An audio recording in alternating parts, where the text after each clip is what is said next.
Selamat siang, Bapak Ibu, teman-teman sekalian. Kami ucapkan selamat datang pada acara Bincang Biotek pada siang hari ini. Tema kita pada siang hari ini yaitu semangat anak muda untuk mewujudkan sustainable agriculture. Jadi Bapak Ibu sekalian, saya yakin di sini kita semua mungkin secara dominan mungkin anak muda.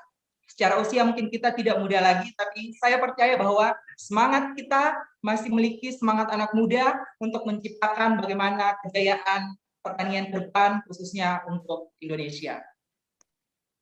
Bapak Ibu sekalian yang kami hormati pada siang hari ini, CEO sekaligus salah satu co-founder dari PT Biotek Cipta Kreasi, dengan hormat Ibu Rosida Ismi, yang kami hormati pemateri kita pada siang hari ini, salah satu anak muda yang semangatnya sangat luar biasa, yaitu Mas Hainal Mufli dari Sekti Muda. Bapak Ibu sekalian, Bincang Biotek kali ini merupakan webinar yang diselenggarakan oleh PT Biotek Cipta Kreasi, yang pada saat siang hari ini PT Biotek Cipta Kreasi berkolaborasi dengan komunitas sekolah tani muda. Sebagai informasi bahwa PT Biotek Cipta Kreasi atau yang akrabnya disapa dengan Biotek, PT Biotek ini merupakan startup bioteknologi pertanian dan perikanan yang dimana kami berlokasi di Kecamatan Ngaglik, Sleman, Yogyakarta. Biotek ini hadir sebagai bentuk realisasi dari hasil-hasil riset bioteknologi pertanian dan perikanan yang nantinya akan ditujukan untuk membantu memecahkan problematika pertanian dan perikanan di Indonesia, sehingga petani kita, petambak kita, nelayan kita, mereka bisa lebih jaya untuk memajukan pertanian dan perikanan Indonesia.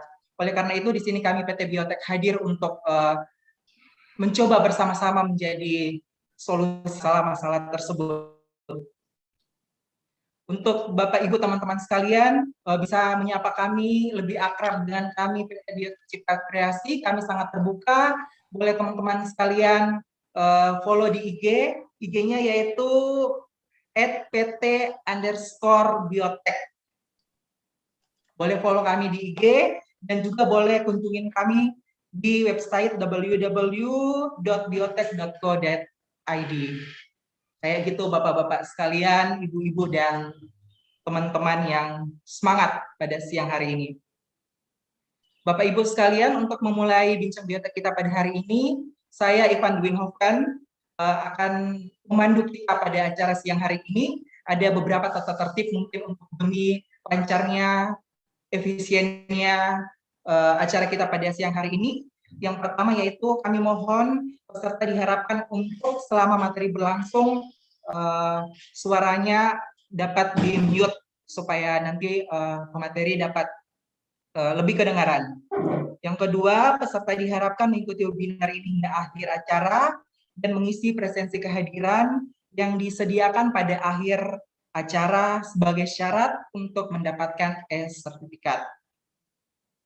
Jadi diharapkan ya Bapak Ibu teman-teman sekalian mengikuti sampai akhir dan mengisi presensi yang akan di-share pada akhir acara ini. Dan Bapak Ibu sekalian teman-teman, kami juga mempersilahkan untuk boleh nanti men-tag akun PT Biotek dan Sekti Muda melalui Instagram.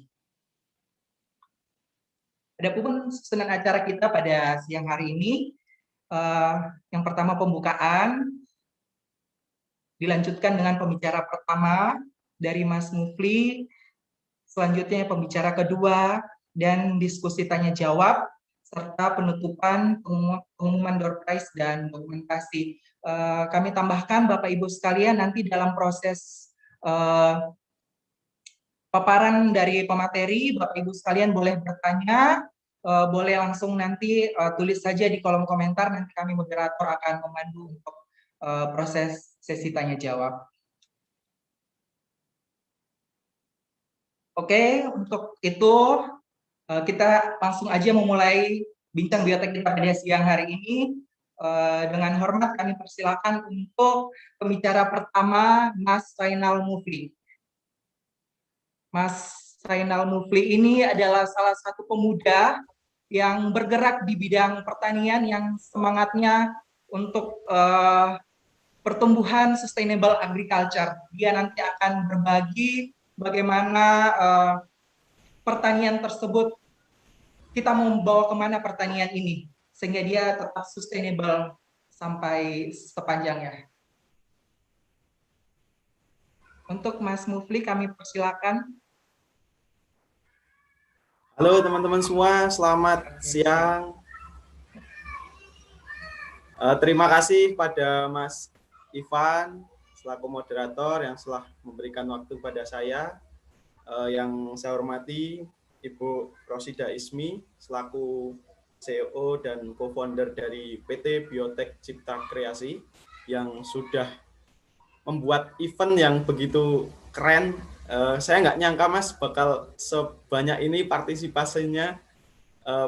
Ternyata memang teman-teman muda punya semangat yang sama Mas, jadi nggak cuma saya aja, harapannya semua yang ada dan semua yang hadir di sini menjadi punya semangat yang sama. Sebelumnya saya buka dulu. Assalamualaikum warahmatullahi wabarakatuh. Waalaikumsalam warahmatullahi wabarakatuh. Perkenalkan teman-teman, aku Zainal Mufli dari Sekolah Tani Muda. Jadi Sekolah Tani Muda ini merupakan satu komunitas anak-anak muda yang punya keresahan gitu. Keresahan tentang regenerasi pertanian dan juga pertanian yang semakin tidak ramah lingkungan.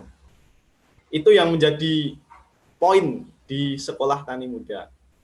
Saya pengen cerita sedikit ya Mas terkait Sekolah Tani Muda. Awalnya Sekolah Tani Muda ini dulu ada namanya Mas Komarun Najmi. Beliau lulusan peternakan UGM yang punya keresahan. Keresahan ini muncul dari hasil kajian Pustek UGM yang mengatakan bahwa peningkatan pertumbuhan petani muda itu waktu itu tahun 2012 Mas, itu hanya mencapai 2, sekian persen dalam 1 tahun. Ini sangat sangat ngeri juga ya ketika ngomong pertumbuhan generasi, di mana pangan ini sebenarnya kalau kita melihat dari isu global, katanya gitu ya, semakin tahun orang akan semakin beranak pinak dan tentu ini akan membutuhkan pangan yang lebih banyak juga. Tapi kok kemudian regenerasinya tidak sejalan atau nilai atau presentase regenerasi pertaniannya malah justru sangat kecil. Nah, ini menjadi satu keresahan bagi seorang Komarun Najmi. Kemudian beliau menginisiasi sekolah atau kemah. Dulu awalnya kemah, Mas. Teman-teman muda dikumpulkan yang memang punya keresahan yang sama, melakukan kemah tani di daerah Sleman dekat Pondok Mursidul Hadi. Dari kemah tadi kemudian muncul pemikiran kenapa kemudian kita tidak bergerak saja membuat sebuah sekolah yang non formal, yang asik, yang enggak ada intinya sekolah yang asik, yang sehingga orang-orang muda ini mau di pertanian. Akhirnya lahirlah komunitas sekolah tani muda yang punya tujuan untuk meningkatkan presentase kenaikan dari regenerasi petani tersebut. Itu sedikit cerita teman-teman tentang Sekolah Tani Muda, dan harapannya nanti Sekolah Tani Muda ini mampu memberikan energi-energi positif kepada teman-teman muda, menginspirasi kepada teman-teman muda agar kembali lagi tertarik untuk berkecimpung di dunia pertanian. Nah, tentu dari beberapa yang saya sampaikan tadi, ada alasan-alasan yang kemudian mengapa teman-teman nggak mau berkecimpung di pertanian. Nah, itu yang kemudian menjadi menarik, Mas, kemudian kita bahas di Sekolah Tani Muda. Ternyata setelah kita berjalan selama hampir 13 tahun ya, hampir 13 tahun, maaf, dari 2002, 2003, 10, 7 ya, 10, berarti hampir 18 tahun, Mas. 12, Mas, mohon maaf, 12 ya, berarti 8 tahun, berkecimpung di dunia pertanian. Ternyata ada satu kesimpulan bahwa memang pertanian ini menjadi satu sektor yang tidak punya daya tawar, Mas. Dari selama kita belajar 8 tahun ini, kita nggak punya daya tawar. Sebagai contoh seperti ini, Mas. Saya lahir di Wonosobo dan saya sudah 4 tahun di Jogja. Kalau saya lihat petani di Wonosobo itu, ketika mereka nanam kubis, kemudian dia mau panen, mau jual ke Jogja, itu ada satu keterbatasan, biasanya keterbatasan distribusi untuk membawa produk ini ke Jogja. Nah, dari situ kemudian muncullah masalah di mana petani ini nggak punya nilai tawar. Misal dia petani nanam kubis modalnya 1.000 per kilo. Tapi tapi kemudian di Jogja ada harga 4.000, bisa dibeli dengan harga 4.000.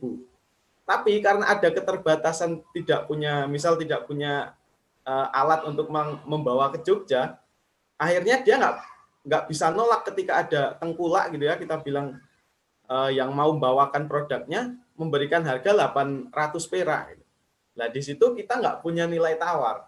Karena memang sistem yang terbangun selama ini seperti itu, hanya didasarkan dari jumlah permintaan dan ketersediaan barang saja, tanpa berpikir bahwa dalam proses produksi pertanian ini ada HPP atau harga pokok produksi yang harus dipenuhi.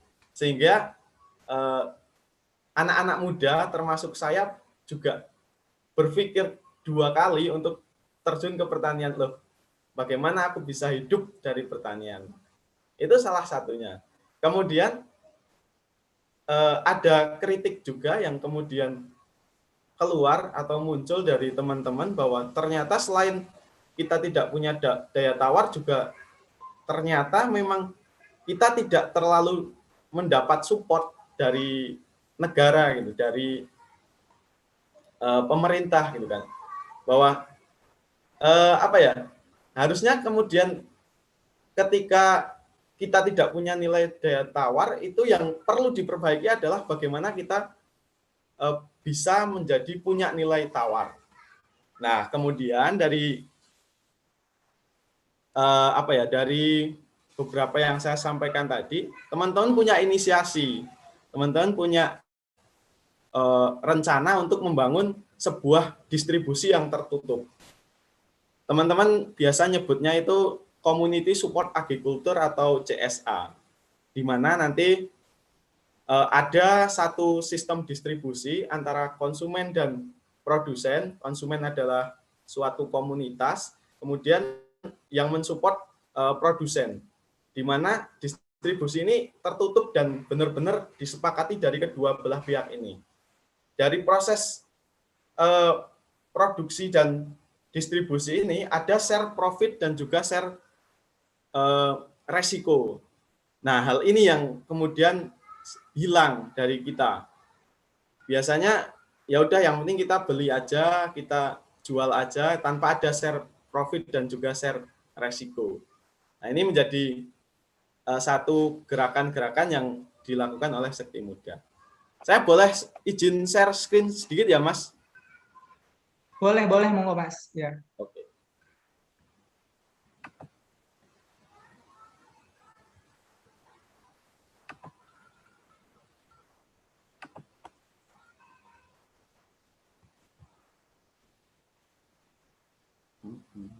Sudah terlihat, Mas?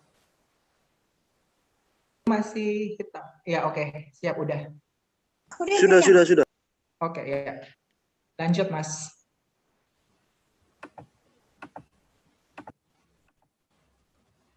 Oh, sebentar, Mas. Sorry. Oke. Oke, siap.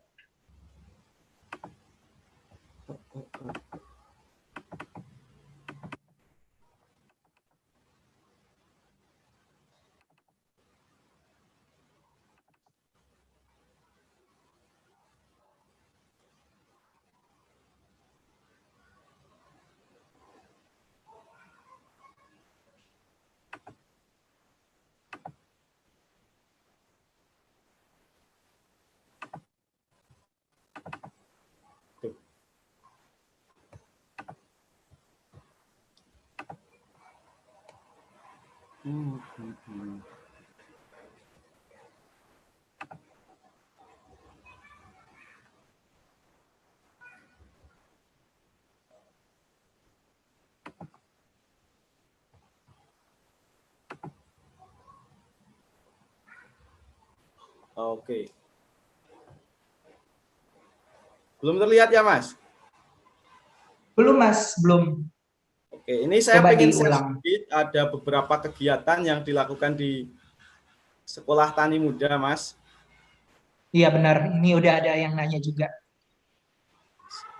Tertarik Sudah. bagaimana mau melihat gimana kegiatan yang ada di Sekti Muda. Ya, dilanjut dulu aja Mas, nggak apa-apa. Ntar gambarnya menyusul. Oke, saya lanjut aja ya, Mas. Kayaknya Iya, siap. gambarnya ini malu-malu nih mau ditampilkan. Oke, itu sedikit cerita tentang Sekolah Tani Muda, bagaimana kemudian Sekolah Tani Muda berdiri. Nah, sekarang sudah berjalan sampai di angkatan 11.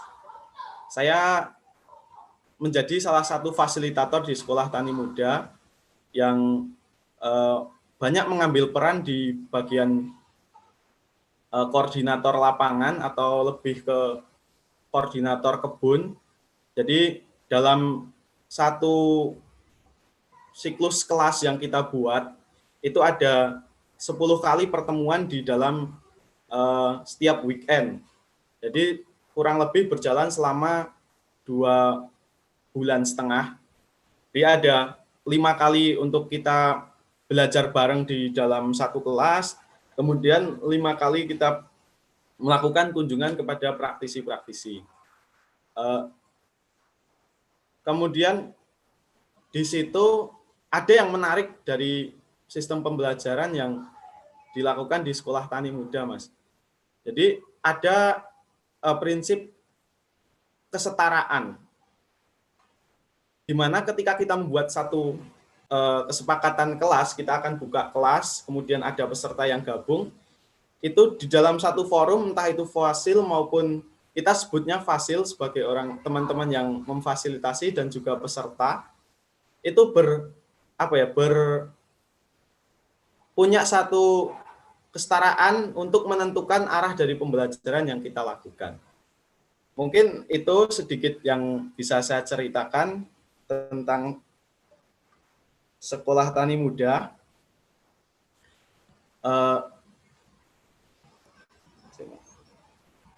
Kemudian sebelum saya lanjut, mungkin ditanyakan dulu, Mas. Monggo, Mas. Bagi teman-teman Bapak Ibu sekalian, kalau ada yang mau bertanya, mungkin bisa langsung aja tulis di kolom komentar, nanti saya pandu untuk menanyakan. Mas Sainal, mungkin sambil menunggu teman-teman Iya, Mas, ya. sekalian nih, saya boleh bertanya ya?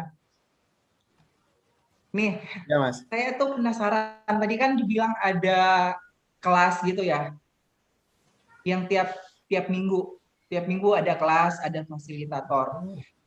Itu yang bisa untuk join kelas itu siapa, syaratnya apa, dan kelasnya itu kapan, misalnya hari apa, dan ya kayak gitu. Oh ya, Ya. oke. Jadi ada yang menarik di Sekolah Tani Muda. Sekolah Tani Muda, kalau kemudian kita dengar sekolah tani, biasanya orang-orang yang akan gabung adalah orang-orang mungkin dari mahasiswa pertanian atau kemudian petani langsung dari desa. Tapi ternyata yang kita jalankan selama ini, kita banyak banget teman-teman dari luar mahasiswa pertanian ya, dari luar mahasiswa pertanian yang gabung.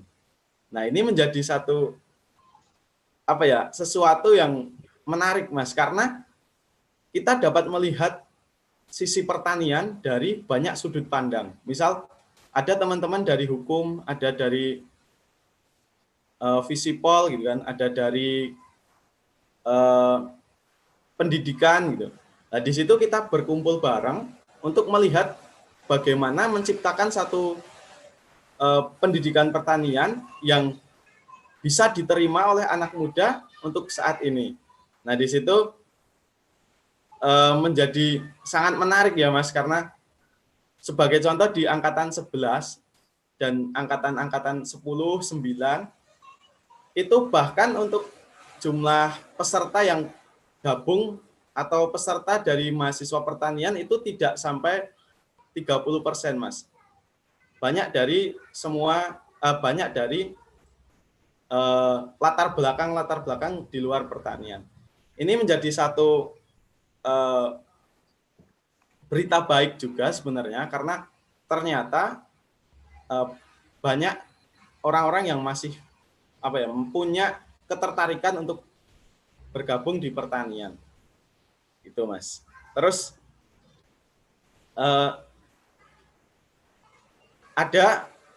saya cerita dikit ya, Mas. Saya cerita dikit. Ada banyak banget rencana atau Mas, sorry Mas. Saya minum dulu ya, Mas. Monggo, Mas, nggak apa-apa.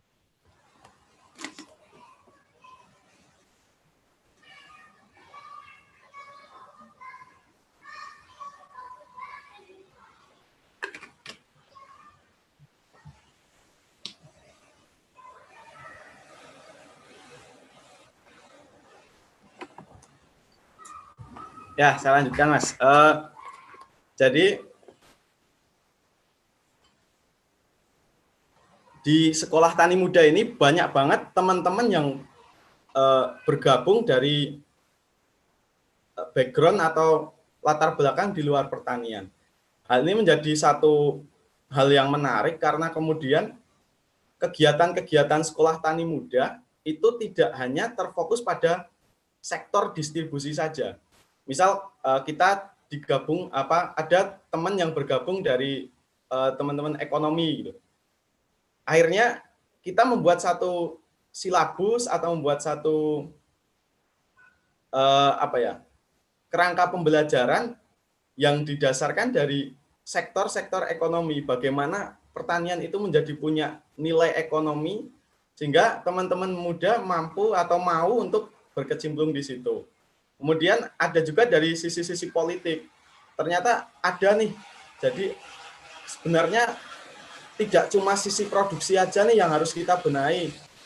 Politik juga perlu kita pegang dan itu harus benar-benar kita kawal agar bisa mendukung untuk proses pertanian tadi. Jadi ini, Mas, yang mungkin menjadi menarik bagi teman-teman untuk bergabung di Sekolah Tani Muda. Mungkin itu, Mas, yang ada di Sekolah Tani Muda. Saya lebih enak gini ya, Mas, mungkin lebih enaknya kita ngobrol bareng aja ya, Mas, karena kemarin diskusi gitu kan, kita bincang-bincang bareng, jadi nggak terlalu banyak menyiapkan materi, mungkin lebih ke kita ngobrol bareng aja ya, Mas ya. Siap, Mas. Ini udah banyak. Enaknya memang seperti itu ya, Mas ya. Ya, ini udah banyak yang bertanya nih di kolom Mas, komentar. Saya buka kayak gitu aja, Mas, agak membingungkan mungkin ya, tapi enaknya kita ngobrol aja, Mas. Oke, terima kasih Mas Zainal. Ini saya coba merangkum ya beberapa dan saya coba pilih beberapa pertanyaan yang ada di kolom komentar. Pertanyaan dari teman-teman, ini satu dari Andreas Togatoro ya. Ini dari Andreas Togatoro bertanya apakah inovasi Sekti Muda ini bisa online? misalnya kelasnya mungkin ya sekarang online sehingga bisa memfasilitasi mahasiswa, teman-teman sekalian yang ada di pelosok Nusantara. Dan sekaligus tadi Mas ini ada yang bertanya, ini apakah hanya ada di Sleman gitu? Bisa nggak mengadakan di tempat lain, di kota lain, misalnya di Jawa Barat? Sekaligus. Ya, monggo Mas. Oke Mas, terima kasih. Ya. Oke, jadi saya pengen cerita dikit bahwa Sekti Muda ini dibangun dengan asas desentralisasi, Mas. Jadi sebenarnya sekolah tani muda ini tidak hanya di Yogyakarta, tapi ada pusat-pusat lain yang sedang kita kembangkan, yang sudah berjalan ada di Sukabumi, kemudian ada di Bogor, ada di Klaten, Karanganyar, Solo, dan beberapa kota lain yang sudah mulai bermunculan, tapi yang sudah melakukan kegiatan yang saya sebutkan tadi. Jadi memang asas dari pengembangan sekolah tani muda ini merupakan asas desentralisasi, Mas. Jadi sebenarnya Yogyakarta ini menjadi salah satu saja, Mas. Harapannya nanti di tahun ini kita bisa mencapai di angka 40 kabupaten yang bisa mengadakan kelas. Nanti dari pengadaan kelas di setiap kabupaten ini tentu harapannya akan lebih mempercepat, karena tadi yang menjadi masalah di kita adalah rendahnya persentase peningkatan regenerasi petani. Harapannya dengan percepatan seperti ini bisa lebih cepat kita meningkatkan minat di pertanian. Lah, ini kalau kita sebut gitu, kalau di Sekti Muda biasanya nyebut pergerakan menjamur. Kita nggak harus tinggi seperti seperti tower gitu kan. Wah, keren gitu kan. Tapi tidak terlalu banyak manfaatnya. Kita lebih kepada bergerak di menjamur tadi. Kita hampir sama tapi manfaatnya besar. Mungkin itu, Mas. Oke, Mas. Terus berarti ini kan bisa nih ada di berbagai daerah. Jadi bagi teman-teman sekalian, di sini mungkin untuk lebih lanjutnya nanti bagaimana misalnya aku mau buat misalnya di Nusa Tenggara, di Sulawesi, di Kalimantan, di Jawa Timur dan lain-lain. Nanti boleh langsung menuju aja ke Sekti Muda, dari ke Sekti Muda ke IG Sekti Muda, nanti boleh bertanya ke sana. Misalnya untuk follow up-nya, kelanjutannya bagaimana kalau mau buat semacam Sekti Muda di kota-kota atau daerah teman-teman sekalian. Nah, Mas, ini misalnya kalau kelas, ini kan Sekti Muda, anak muda ya. Terus gimana kalau orang yang merasa, oh saya sudah tidak muda lagi, gitu. Misalnya saya tidak muda lagi dan saya mau ngikut kelasnya dan saya mau belajar tentang pertanian, itu gimana, Mas? Apakah bisa juga ikut di Sekti Muda atau gimana? Oke, Mas. Kebetulan kita memang lebih mendahulukan teman-teman yang muda gitu, Mas. Antara rentan umur 17 sampai dengan 35. Kenapa demikian? Karena tantangan-tantangan ke depan itu yang akan menghadapi adalah teman-teman yang ada di ring umur tersebut. Misal 20 tahun ke depan, mungkin bapak-bapak kita atau orang-orang tua kita yang 40 tahun sekarang, 20 tahun ke depan mungkin sudah tidak lagi produktif. Dan itu menjadi satu kita punya pemikiran bahwa kenapa kemudian harus yang usia segitu, karena nanti tantangan ke depan mereka akan siap gitu. Mereka akan pada satu posisi di masa yang sangat produktif seperti itu. Tapi untuk kemudian mereka pengen belajar, mereka pengen mengembangkan diri, ya kita sangat terbuka untuk siapapun, dimanapun. Sama mungkin ini Mas agak masuk sedikit, yang dipelajari di Sekti Muda ini tentu adalah pertanian-pertanian yang berbasis alami. Yang kalau kemudian kita sambungkan dengan tema kali ini, sustainable agriculture, itu sebenarnya sangat erat kaitannya dengan proses pelaksanaan pembelajaran yang ada di Sekolah Tani Muda. Kita sama-sama sadar dalam selama melakukan proses pendidikan, hal awal yang kemudian kita sadarkan adalah bahwa kita perlu meningkatkan atau kita perlu membuat satu sistem pertanian yang berkelanjutan. Kenapa demikian? Karena kalau kita melihat isu global tadi ya Mas, semakin banyaknya wilayah-wilayah yang mengalami kegagalan panen, kemudian ledakan hama, kemudian ledakan populasi tikus seperti itu. Itu sebenarnya karena ada ketidakseimbangan dalam satu lingkungan. Misal kita pengen punya produksi beras yang tinggi sehingga kita membasmi seluruh tikus yang ada di situ, tentu di suatu hari akan terjadi ledakan-ledakan hama selain tikus yang akan memunculkan kegagalan panen yang akan memicu dari kekurangan pangan tadi. Sehingga di Sekti Muda kita belajar tentang konsep-konsep pertanian alami. Bagaimana kita melakukan satu proses budidaya dengan menggunakan pendekatan-pendekatan agroekologi. Kita menggunakan bahan-bahan yang dekat dengan kita. Misal kita pengen memproduksi nitrogen. Kalau orang-orang biasa pakai, ya udah kita pakai pupuk yang mengandung N gitu kan. Bentuknya butir, tinggal kita tabur aja. Tapi kalau di Sekti Muda, pembelajaran yang kita dekatkan adalah bagaimana kita mampu menangkap ion nitrogen atau mampu menangkap unsur nitrogen yang ada di dalam di udara yang kemudian bisa diserap oleh tanaman. Bagaimana caranya? Ya tentu ada cara-cara menggunakan mikroorganisme, dan ini yang mungkin menjadi konsentrasi dari PT Biotik itu sendiri ya Mas. Bagaimana kita, ya tentu ini kita punya peran masing-masing gitu ya Mas. Kalau di Sekti Muda itu menyiapkan SDM-nya, kalau dari PT Biotek bisa menyiapkan dari supporting-nya, kemudian dari sarana-sarana produksi yang akhirnya kita menuju satu tujuan yang sama, yaitu menjadikan pertanian yang lebih berkelanjutan. Gitu Mas, yang ada di Sekolah Tani Muda. Nyambung ini ya Mas, berarti ya Mas? Iya, nyambung Mas. Kita sama.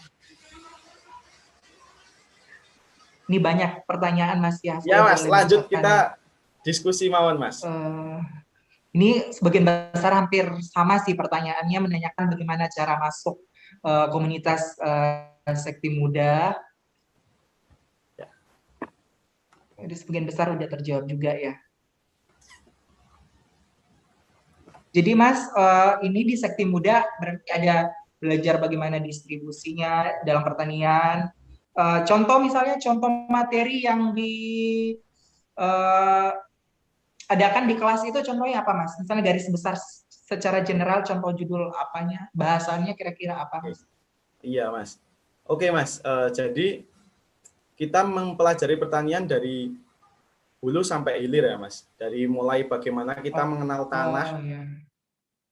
tanah, dan ini kita dasarkan dari lirik lagu Indonesia Raya, lagu kebangsaan kita, bahwa sebenarnya untuk membangun sebuah negara yang berdaulat itu dimulai dari membuat tanah itu hidup.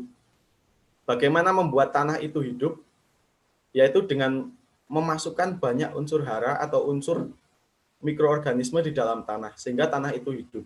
Itu jelas tertulis dalam lagu Indonesia Raya, hiduplah tanahku, hiduplah negeriku, bangsaku baru rakyatku. Lah, rakyat ini artinya adalah satu kesejahteraan. Ketika kita akan memperoleh satu kesejahteraan, ternyata yang harus kita lakukan adalah memakmurkan tanah. Itu kan sangat erat kaitannya dengan pertanian. Nah, itu hal awal yang kemudian dipelajari di Sekolah Tani Muda, bahwa pertanian ini menjadi satu penyokong dari sebuah kemakmuran yang kita idam-idamkan seperti itu. Nah, dari situ kemudian kita mempelajari bagaimana kita menghidupkan tanah, tentu memproduksi pupuk organik, kemudian memproduksi mikroorganisme, memproduksi pestisida nabati. Nah, dari situ kita belajar sampai kita benar-benar bisa memastikan proses pertanian itu bisa menghasilkan produk. Dari produk ini ternyata kita nggak selesai di sini. Banyak banget masalah yang ada di negara kita. Bahkan kalau kita bilang sebenarnya masalah pertanian itu justru masalah tata niaganya, masalah distribusinya yang menjadi sangat urgent gitu, menjadi sangat mendesak untuk kita perbaiki. Karena dari sini banyak sekali teman-teman muda yang kemudian tidak mau berkecimpung. Ya mau nggak mau memang kita sebagai orang hidup gitu kan, butuh makan, butuh uang. Nah, bagaimana kalau di pertanian itu nggak menjaminkan itu. Nah, sehingga kita belajar di situ mempelajari bagaimana proses yang sudah ada di situ, proses distribusi yang ada itu selama ini bagaimana.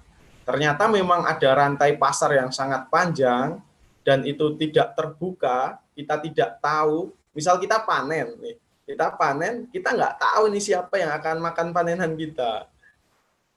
Nah, itu kita pelajari dan muncullah tadi yang sedang kita inisiasi tentang community support agriculture. Itu lebih kepada bagaimana menjadikan sistem distribusi, kemudian jual beli menjadi lebih adil, berkeadilan, dan keadilan ini biasanya terbentuk karena keterbukaan. Petani membukakan informasi ini loh, kalau kita nanam padi HPP-nya 1.000 atau 10.000. Terus ada analisis resikonya, ternyata paling enggak harus ada margin 3.000. Agar petani itu bisa hidup berarti ditambah 1.000. Jadi harganya bisa 14.000. Kita tahu, oh beras yang alami resikonya besar, kenapa kemudian harganya agak lebih mahal karena resikonya besar lagi. Nah, di sini ada keterbukaan, semangat sama-sama membangun seperti itu. Itu yang kemudian dipelajari di sekolah tani muda, Mas. Dari hilir sampai hulu. Dari hulu sampai hilir maksud saya. Oh. Yes.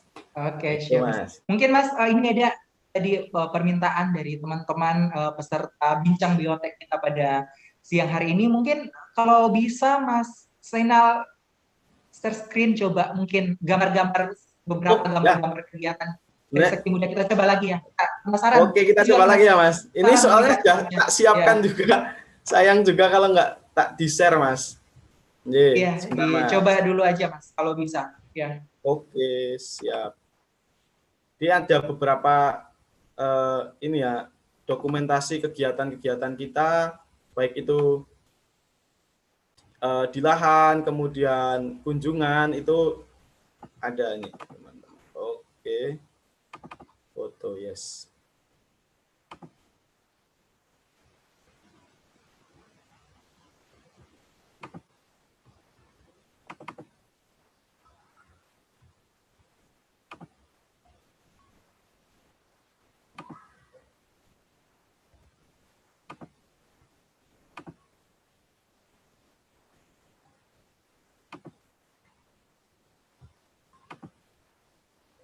Sudah terlihat, Mas? Tunggu, Mas. Oke, terlihat ada gambar sayur-sayuran sih. Ini, Mas. Benar ya? Ya, sayuran ya, Mas. Oh ya, benar ya. Ini yang saya sampaikan tadi, Mas. Ya. Ini adalah yang saya sampaikan tadi tentang CSA. Jadi, kalau sederhananya itu CSA itu adalah model-model pre-order gitu, Mas. Tapi di situ ada share profit dan juga share resiko. Jadi ketika ada kegagalan, konsumen yang ikut pre-order gitu ya, kita katakan pre-order gitu aja, mereka juga akan ikut menanggung resiko itu. Tapi kemudian ada surplus, itu mereka juga akan menikmati. Jadi ada share profit dan juga share resiko. Ini beberapa kegiatan kita ngobrol-ngobrol tentang bersama teman-teman atau jejaring kita. Ini proses kelas. Jadi kelas yang ini kelihatan ya Mas, gambarnya ya Mas? Kelihatan Mas, kelihatan. Ya. Oke. Jadi kelas itu kita desain sebagai bagaimana lebih dekat gitu. Kita desain agar lebih dekat dengan apa yang kita pelajari. Misal kita pelajari dengan tanah, ya kita belajar di lokasi pertanian, bagaimana contoh tanah yang sehat, bagaimana contoh tanah yang sudah kurang unsur haranya, seperti itu Mas. Ini kegiatan yang ada di Sukabumi, beberapa ya, ini proses kelas yang ada di Sekolah Tani Sukabumi. Ini kebun untuk CSA tadi, kebun CSA kita belajar. Jadi sebenarnya harapannya nanti dengan kebun kolektif atau kebun CSA ini bisa menjadikan satu wadah belajar juga untuk peserta sekolah tani muda. Karena ini beberapa kunjungan, kita juga melakukan kunjungan ke praktisi-praktisi yang ada. Kalau di Jogja biasanya kita kunjungan ke teman-teman sekti muda yang udah jadi petani, Mas. Kita kunjungan untuk share semangat. Kita biasa bilang, yuk kita charger semangat ke teman-teman kita. Kemarin terakhir kita belajar ke Pantai Samas, ke Samas. Ada teman kita di sana ya, yang mengembangkan pertanian di pasir itu ya, Mas. Ternyata memang penting banget kemudian kita share semangat gitu ya untuk terus melakukan kegiatan pertanian. Nah, ini yang mungkin perlu kita lakukan di era sekarang dalam meningkatkan regenerasi petani. Kita perlu berkelompok, kita perlu membuat satu perkumpulan gitu ya, organisasi yang lebih kepada saling memberikan motivasi. Ini beberapa kegiatan kita, belajar di lahan. Ini kegiatan di Sekolah Tani Muda Sukabumi. Mungkin itu Mas beberapa foto yang menggambarkan Sekolah Tani Muda, Mas. Mas, ya ini enak banget lihatnya Mas ya. Fresh, segar, seru. Ya. Kegiatan-kegiatan dari Sekti Muda. Mungkin pertanyaan Mas Niada, kira-kira ini kan menarik anak-anak muda nih, pasti punya tantangan gitu untuk mengajak anak-anak muda apalagi yang namanya bertani. Kira-kira trik apa sih dari Sekti Muda supaya benar-benar anak muda itu ini loh kita harus buat sustainable agriculture untuk bergabung di Sekti Muda itu gimana? Maaf Mas, putus-putus tadi Mas, bisa diulang Mas. Oh sorry Mas. Ya bagaimana Sekti Muda untuk mengajak anak-anak muda, pasti penuh tantangan kan ya? Iya. Ya, supaya anak-anak muda peserta pada Bincang BOT kali ini semangat juga Mas. Oke. Gimana buat kita supaya semua tertarik sama Mas. pertanian? Ini saya pengen cerita pribadi karena mungkin nanti bisa kita duplikasi gitu ya Mas. Sebenarnya membangun semangat anak-anak muda ini dengan cara menjadikan pertanian itu punya nilai ekonomi atau bisa kita pegang untuk melangsungkan kehidupan lah.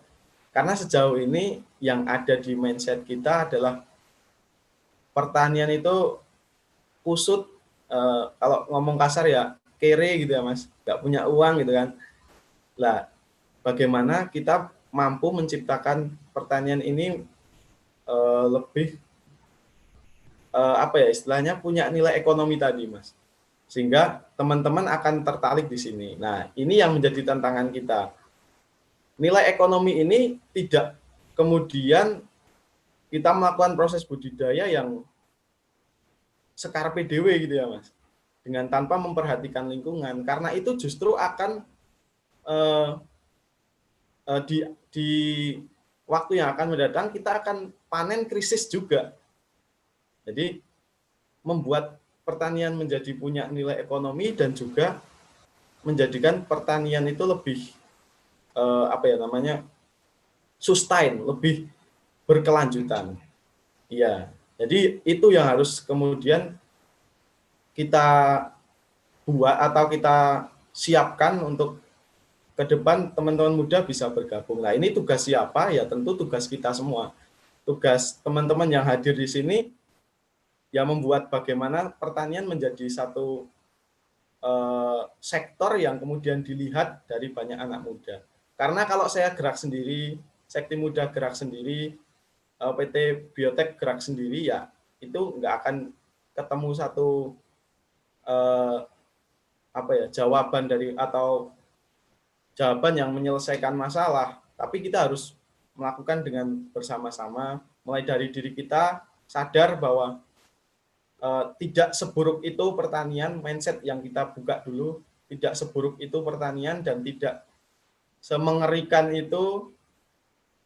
Dari situ nanti akan bisa, saya yakin akan ada saatnya kemudian pertanian menjadi rebutan gitu ya buat teman-teman muda.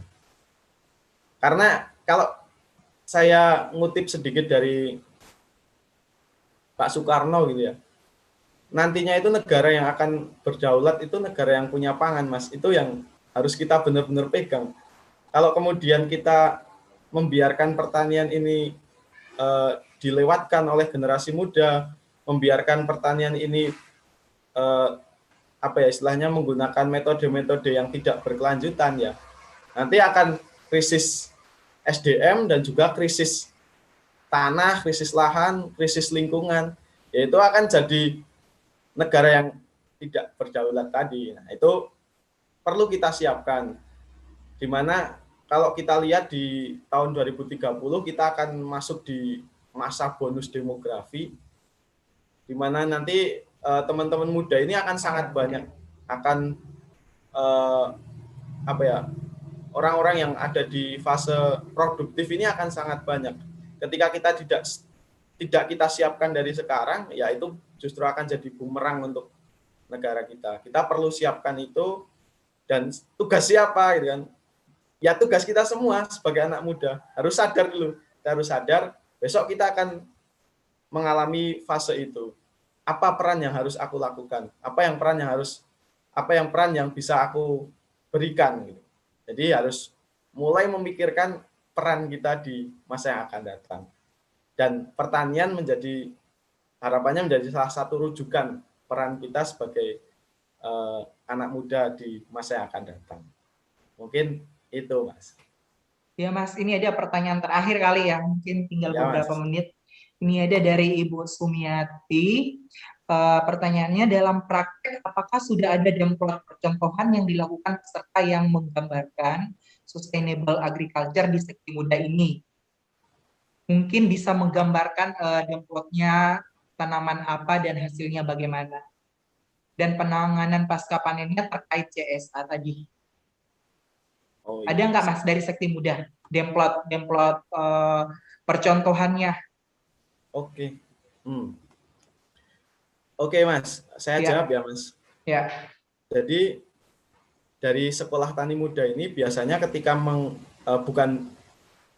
membuka kelas, kita ada kayak iuran gitu yang kita kumpulkan untuk melakukan sewa lahan. Karena memang dari Sekti Muda nggak punya lahan, Mas. Terus terang kita nggak ada lahan. Kita lahannya sewa. Jadi ketika melakukan kelas, kita akan iuran untuk sewa lahan. Kemarin terakhir kita di Banguntapan, luasannya 3.000 meter dan itu full alami. Kita tidak menggunakan bahan-bahan pestisida maupun bahan-bahan kimia lain. Full alami. Itu demplotnya ada di sana.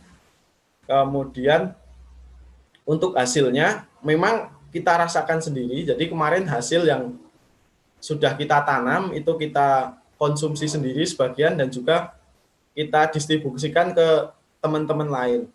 Itu memang hasilnya beda ketika menggunakan kimia dengan pertanian alami. Yang paling kelihatan gitu secara fisik, berasnya itu lebih tahan lama. Biasanya kalau beras yang biasa kita konsumsi dibiarkan di ruangan terbuka gitu, mungkin nggak sampai 3 hari ya Mas. Itu bisa sampai 3 hari bahkan 4 hari dia nggak basi. Memang ada kelebihan-kelebihan di situ. Kemudian apa saja yang kita tanam gitu ya Mas? Iya, contoh-contoh tanaman yang sudah pernah dicobai. Untuk tanaman kita lebih fokus ke tanaman pangan kemarin, ke tanaman pangan dan juga sayur-sayuran. Dan dari kedua komoditas itu punya tantangannya masing-masing. Misal di padi ternyata sangat-sangat banyak ya hama yang kemudian datang ke kita. Karena mungkin tanaman alami itu lebih enak juga ya di mata hama-hama. Misal kayak wereng seperti itu kan, kayaknya juga lebih enak. Makanya kita juga sebagai manusia gitu lebih suka yang alami juga. Kemudian ada kalau di Sukabumi kita sudah menerapkan crop ini Mas, pertanian polikultur. Jadi ketika kita nanam jagung gitu, kita dampingkan dengan tanaman-tanaman lain. Dan itu juga salah satu metode pertanian berkelanjutan. Ada integrated farming yang kita lakukan di Pondok Mursidul Hadi. Di dalam satu luasan 1000 meter itu kita ada kambing, kemudian ada ikan lele, kemudian ada tanaman sayuran. Nah, itu harapannya akan terjadi integrasi pertanian tadi, Mas. Mungkin itu, Mas, yang bisa saya sampaikan. Siap. Ya, terima kasih Mas Zainal untuk ceritanya, untuk berbagi, sharing ilmunya. Kegiatan di Seksi Muda sangat seru, bermanfaat itu untuk anak-anak muda, bagaimana untuk tetap semangat menciptakan sustainable agriculture, bukan untuk siapa-siapa, tapi untuk Indonesia dan untuk masa depan Indonesia, masa depan kita semua. Bapak, Ibu, teman-teman sekalian, mungkin jika nanti masih ada yang mau bertanya tentang Seksi Muda, bisa langsung berkunjung ke Instagram Seksi Muda. Lanjut aja kita ke pemateri kedua, yaitu Ibu Rosida Ismi. Mungkin sudah ada, yang sudah ada. Ibu Rosida Ismi ini adalah CEO sekaligus co-founder dari PT Biotek Cipta Kreasi. Beliau akan mungkin secara general akan berbagi kepada teman-teman sekalian, Bapak Ibu juga, bagaimana sih PT Biotek Cipta Kreasi itu dalam menciptakan sustainable agriculture.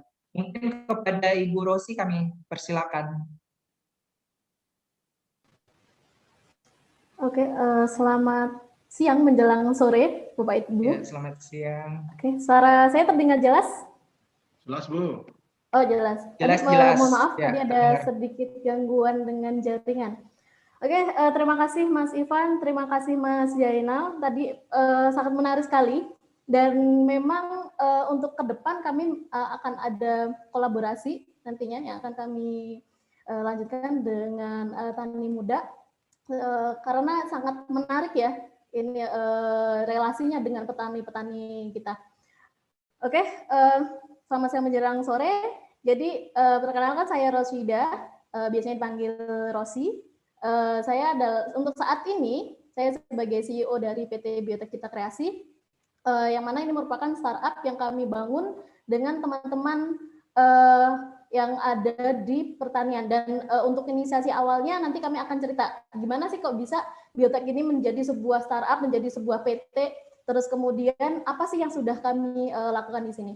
Oke, saya izin untuk share screen ya.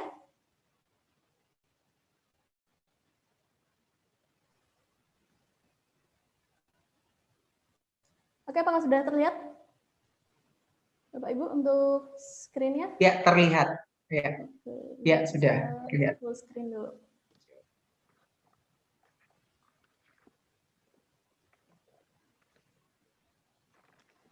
Oke, ini adalah PT Biotek Cipta Kreasi. Jadi kami biasanya sebutnya sebagai biotek. Jadi kenapa sih biotek ini ada gitu? Jadi awalnya itu di tahun 2017 sampai sekitar 2018 ada inisiasi riset kolaborasi dengan Lab Mikrobiologi Pertanian. Nah, kami ini siapa gitu? Kami sebenarnya adalah lulusan dari salah satu jurusan di Fakultas Pertanian UGM. Saya terus kemudian juga co-founder yang lain itu adalah lulusan dari Mikrobiologi UGM. Nah, kemudian kami ada diskusi sebenarnya apa sih yang terjadi di pertanian kita gitu kan.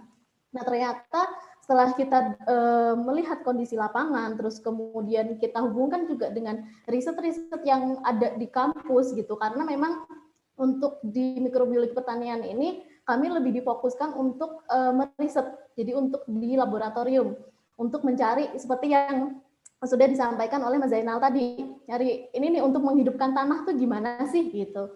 Nah, akhirnya kami menemukan fakta bahwa tanah-tanah di Indonesia yang awalnya itu menjadi tanah yang sangat subur, gitu kan. Yang awalnya adalah tanah-tanah kalau dibilang kita kan kayu aja jadi tanaman gitu kan. Nah, kenapa sekarang itu terjadi penurunan produktivitas? Kenapa sekarang itu sudah disebut tanah Indonesia tuh nggak subur gitu. Terus kemudian ketika dipupuk itu tidak terjadi peningkatan produktivitas, tapi malah penurunan produktivitas. Kenapa tanah-tanah kita itu kering? Kenapa tanah-tanah kita itu rentan terhadap penyakit? Itu pertanyaan-pertanyaan yang akhirnya membuat kita untuk mengulik lagi tentang riset-riset yang ada di kampus gitu. Sebenarnya sudah banyak riset yang dibukukan, riset yang dipublikasi. Tapi kenapa ini nggak sampai ke tangan petani ya? Nah, itu yang akhirnya next menjadi pertanyaannya. Gitu. Kemudian sekitar bulan Mei 2017, kami dari lulusan mikrobiologi itu kemudian berdiskusi dan kami bertemu dengan salah satu bisa dibilang sebagai diaspora gitu, Bapak Kiwi. Nah, Bapak Kiwi ini sudah aslinya WNI, kemudian sudah memiliki bisnis di Myanmar, terus kemudian kembali ke Indonesia dan ingin membangun Indonesia. Nah, berdiskusi dengan beliau yang memiliki visi dan juga misi yang kami juga hampir sama terhadap dunia pertanian, yang akhirnya kami disemangati untuk membentuk sebuah perusahaan atau sebuah lembaga resmi untuk bisa mengembangkan produk-produk pertanian dan membantu petani-petani kita. Di tahun 2017 ini kami masih kolaborasi laboratorium. Jadi kalau kasarnya ini kami tuh masih nebeng gitu. Jadi kami belum ada lab sendiri, kami belum ada lahan sendiri, belum ada greenhouse, baru berempat orangnya. Dan itu masih nebeng di lab mikrobiologi pertanian selama sekitar 1 tahun. Terus kemudian di akhir 2018 yang akhirnya kami sudah menemukan sebuah konsep terhadap lembaga apa yang nantinya akan kami bentuk gitu, yang akan kami kembangkan. Yang akhirnya kami menemukan nama dan kita namakan sebagai Biotek Cipta Kreasi di September 2018. 2018 ini legal kami, jadi kami sudah memiliki akta sebagai PT atau sebagai perusahaan yang kami sebut sebagai PT Biotek Cipta Kreasi. Pada saat itu kami masih sebagai lembaga riset. Jadi benar-benar kami ini mencari teknologi-teknologi bio yang bisa kita aplikasikan nantinya di lahan-lahan kita. Di sini fokus pertama kami awalnya adalah di bidang pertanian, terus kemudian tahun 2019 kami mulai melebar di bidang perikanan. Terus untuk tim kami, jadi sebelah kiri ini adalah Pak Kiwi Aliwarga, beliau sebagai founder sekaligus sebagai komisioner. Terus kemudian saya sebagai co-founder untuk saat ini sebagai Chief Executive Officer atau CEO, dan juga Mbak Puput, ini juga lulusan dari Mikrobiologi UGM angkatan 2008, sebagai co-founder juga, dan saat ini menjabat sebagai CFO atau Chief Finance Officer, dan juga Mbak Wisma Gina. Nah, Mbak Gina ini sebagai Chief Marketing kami. Nah, marketing ini mulai kami kembangkan itu di tahun 2020. ya awal atau di tahun 2019 akhir kami sudah mulai untuk memarketkan produk-produk kami gitu, karena kami sudah yakin bahwa apa yang kami riset itu sudah seharusnya bisa diaplikasikan di tangan petani kita. Terus kemudian kenapa sih kok harus dimarketkan? Kenapa kok harus disebarluaskan? Karena begini, kalau untuk dikatakan hanya riset saja itu sudah banyak. Di Indonesia banyak, Indonesia memiliki LIPI, Indonesia memiliki BPPT, Indonesia memiliki lembaga-lembaga kampus untuk penelitian. Tapi adakah industri yang basic on riset yang kemudian mendukung petani kita untuk bisa mengembangkan produktivitas mereka? Itu yang menjadi pertanyaan. Nah, disinilah kenapa biotek itu berjalan di industri. Kenapa biotek itu memulai dari riset, terus kemudian kami kembangkan ke industri, dan kami kembangkan lagi, kami ingin menggapai petani-petani Indonesia. Sehingga nantinya hasil-hasil riset di kami dan juga beberapa lembaga kolaborasi dengan kami itu bisa langsung diaplikasikan oleh petani di Indonesia untuk membantu mereka bisa menguraikan permasalahan-permasalahan di sana. Oke. Akhirnya nilai-nilai itu yang membentuk kami untuk mendapatkan visi dan misi. Visi kami menjadi pusat penelitian dan industri bioteknologi unggul di Indonesia. Jadi tidak hanya menjadi penelitian, tidak hanya di bidang riset saja, tapi kami juga bidang di industri untuk men-scale up dari hasil riset tersebut. Terus misi kami atau fokus kami pada saat ini, kami fokus di bidang pertanian dan perikanan. Pertama untuk mengembangkan produk bioteknologi, ini adalah di bagian riset kami, misi di riset kami. Terus kemudian yang kedua industrialisasi produk hasil pengembangan bioteknologi tersebut. Ini adalah misi dari produksi kami, divisi produksi kami. Jadi harus bisa men-scale up nih, nggak hanya bikin kecil-kecil dikit-dikit doang, tapi juga harus bisa memproduksi massal untuk nantinya bisa dipakai diaplikasikan di petani seluruh Indonesia. Terus kemudian menyediakan analisis jasa laboratorium. Nah, kami tidak hanya memberikan fasilitas ke petani itu produk-produk yang bisa diuji cobakan, tetapi kami juga ingin mengetahui kondisi lahan, kondisi air, kondisi lapangannya, sehingga kami menyediakan analisis kualitas tanahnya seperti apa, kualitas daun yang di petani itu seperti apa, kemudian kualitas airnya untuk yang dipetanikan itu seperti apa. Kemudian meningkatkan skill kompetensi karyawan dan untuk berkontribusi dalam pengembangan perusahaan. Jadi begini, kami di sini tidak sebagai startup kami ingin membentuk culture yang staff atau karyawan yang ada di sini pun, yang bekerja sama di sini pun itu juga ikut berkembang. Nah, di sini akhirnya kami membentuk ada yang namanya program people development. Salah satunya adalah di sistem research and development kami itu wajib satu staff R&D itu wajib untuk seminar sharing knowledge gitu. Jadi wajib untuk mencari jurnal, mereview, terus kemudian menyeminarkan. Itu salah satunya. Dan yang lainnya itu wajib mengikuti seminar ataupun workshop untuk pengembangan diri. Nah, jadi kami tidak hanya mengembangkan eksternal saja, tapi internal tim kami juga kami kembangkan. Kemudian yang kelima adalah menyediakan fasilitas pembelajaran, pendampingan, kolaborasi, penelitian di bidang pertanian, perkebunan, agroforestry, dan aquaculture. Nah, ini yang sedang kami galakkan saat ini. Kami butuh kolaborasi, salah satunya dengan Sakti Muda ya, terus kemudian dengan Mas Zainal ini kami mulai inisiasinya, dan next ke depan kami pasti juga akan untuk ada program-program yang lebih besar lagi untuk berkolaborasi, dan kami sangat terbuka untuk kolaborasi ini. Pengembangan pengetahuan, peningkatan untuk produktivitas, pengetahuan ke petani. Jadi kami ada fasilitas pendampingan ke petani dengan tim kami yang kami sebut sebagai FA atau Field Assistant. Di situ untuk bagaimana pengaplikasian dari produk yang sudah kami riset, terus kemudian ada problem apa, itu kami dampingin dari awal sampai dengan nanti panen. Sampai pasca panen pun kami ada pendampingan juga. Oke, untuk saat ini, di tahun 2021, saat ini kami bertempatkan di Palagan, Jalan Palagan, sekitar KM 11. Untuk yang ingin berkunjung atau mungkin untuk melihat biotek itu seperti apa sih gitu. Monggo kami terbuka untuk ada kunjungan, tetapi nanti bisa menghubungi kami terlebih dahulu. karena terkait dengan pandemi COVID ya. Jadi kami ada prosedur yang harus dilalui. Untuk di Google Map kami juga ada pin lokasinya PTB Tercipta Kreasi. Terus untuk our resource, jadi kami ada apa saja? Ada ke research and development, plantation dan juga production. Untuk R&D, jadi untuk saat ini kami ada laboratorium untuk bakteri, laboratorium untuk fungi atau jamur, dan juga laboratorium untuk biochemical.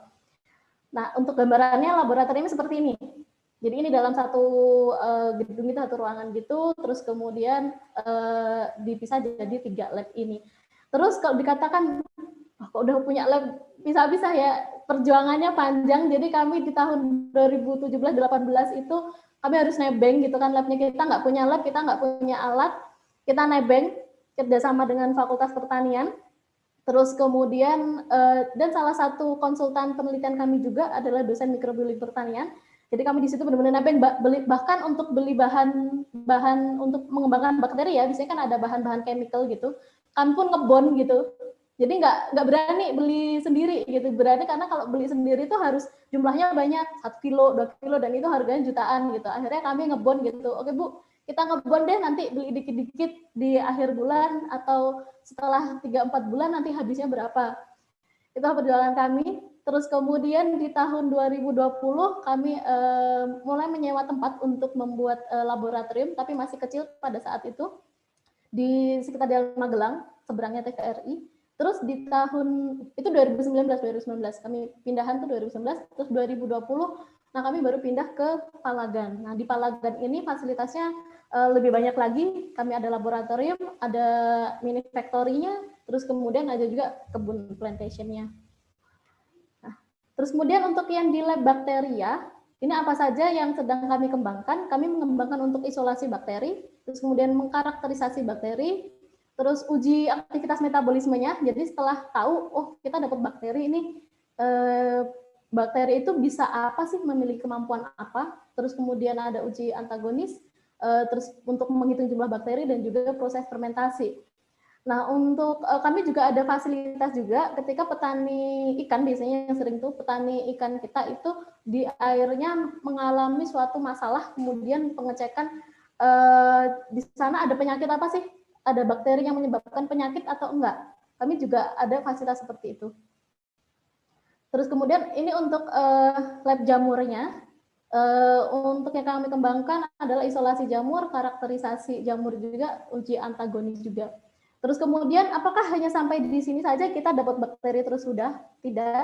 Jadi bakteri dan jamur yang kami isolasi, kemudian kami kembangkan, yang kami dapatkan ini, kami kembangkan lagi, kami formulasikan lagi. Jadi tim R&D ini PR-nya banyak gitu. Jadi setelah dapat, masih punya PR untuk memformulasi agar bakteri dan jamur ini bisa digunakan sebagai agen hayati di tanah dan juga di air. Nah, untuk bakteri yang sudah kami kembangkan, itu kami saat ini proses pengembangan untuk biofertilizer, kemudian untuk biopestisida, terus kemudian untuk probiotik ikan, dan juga untuk penjaga kualitas air. Seperti itu. Terus kemudian untuk yang ketiga adalah laboratorium biokompon. Biokompon ini lebih ke ekstraksi material organik. Jadi biotek ini kami berjalan ke arah, ini selaras nih dengan Sekti Muda. Jadi dengan Sekti Muda ini kan arahnya ke pertanian alami ya. Kami juga ke pertanian organik yang akhirnya nanti kita bisa mengembangkan pertanian yang sustainable. Nah, biokompon ini kami mencari ekstrak-ekstrak bahan organik yang bisa dikembangkan menjadi menjadi nutrisi untuk tanaman ataupun untuk ikan. Nah, yang sudah kami kembangkan itu adalah untuk bioherbisida, terus kemudian untuk biomineral whole water, ini untuk di perikanannya, terus kemudian yang kami kembangkan juga sebagai biopestisida saat ini. Terus kami saat ini sudah ada greenhouse untuk riset. Jadi dari bakteri, jamur, dan juga biokompon yang kami riset, itu kami cobakan dulu di tanaman skala laboratorium atau skala greenhouse. Ini lokasinya. Nah, ini yang kami ujikan, itu yang atas itu pada saat itu kami mencoba untuk bikin aeroponik gitu. Terus ini adalah lokasi untuk produksi massalnya, atau kami juga tidak langsung produksi massal, kami ada proses scale up. Jadi ada juga cerita-cerita yang kadang kita itu udah nih di untuk yang skala labnya udah jadi nih formulanya nih, bikin hasilnya bagus, diuji coba ke ikan juga bagus. Pas kita scale up itu enggak jadi berkali-kali. Itu sering kejadian. Nah, ini kami pembelajaran bagi kami untuk bisa menemukan hal-hal yang apa ya, kalau bisa dikata unik lah gitu. Jadi kalau bikin dikit bisa bikin banyak belum tentu. Nah, ini yang kami kembangkan. Kami dulu belajar di lab gitu kan untuk bikin sedikit. Tapi ketika diaplikasikan di jumlah banyak, wah ternyata banyak faktor gitu. Nah, ini yang kami juga belajar, kami kembangkan di skala industrinya, scale up. Oke. Nah, kami juga memiliki lahan untuk percobaan dan juga ini sebagai lahan produksi juga. Jadi hasilnya itu juga bisa apa namanya dijual. Kami bisa hidup sendiri dari hasil tersebut gitu. Lahannya kami kerjasama dengan desa di sini, dengan Desa Donoharjo sekitar 2,5 hektar. Itu adalah lahan kas desa. Jadi untuk desa diperbolehkan digunakan, tetapi dengan syarat memberdayakan warga sekitar. Dan kami untuk tenaga-tenaga yang bekerja di plantation ini menggunakan tenaga warga sekitar. Terus kemudian untuk plantation-nya pada saat ini kami nanam jahe, pisang, cabai, ada lagi sayurnya okra, kita nanam okra, terus ada juga pepaya gitu. Terus nah ini selain plantation-nya, selain untuk tanaman, kami juga mengembangkan kutu air. Jadi mungkin kalau yang senang dengan ikan hias atau budidaya ikan, yang pembibitan ikan ya, itu mesti tahu kutu air itu apa. Kutu air ini adalah pakan untuk ikan. Jadi kami membudidayakan ini dengan sistem yang kami kembangkan sendiri juga. Kami mengembangkan dengan sistem menggunakan air limbah lele. Jadi kami ada kolam lele, air limbah dari kolam lele ini tidak kami buang, tetapi kami gunakan untuk budidaya kutu air. Jadi kami inginnya di sini nanti menjadi tempat yang zero waste. Oke, jadi untuk di production di plantation yang sudah kami hasilkan itu ada cabai, okra, jahe, kutu air tersebut, terus kemudian dan juga lele.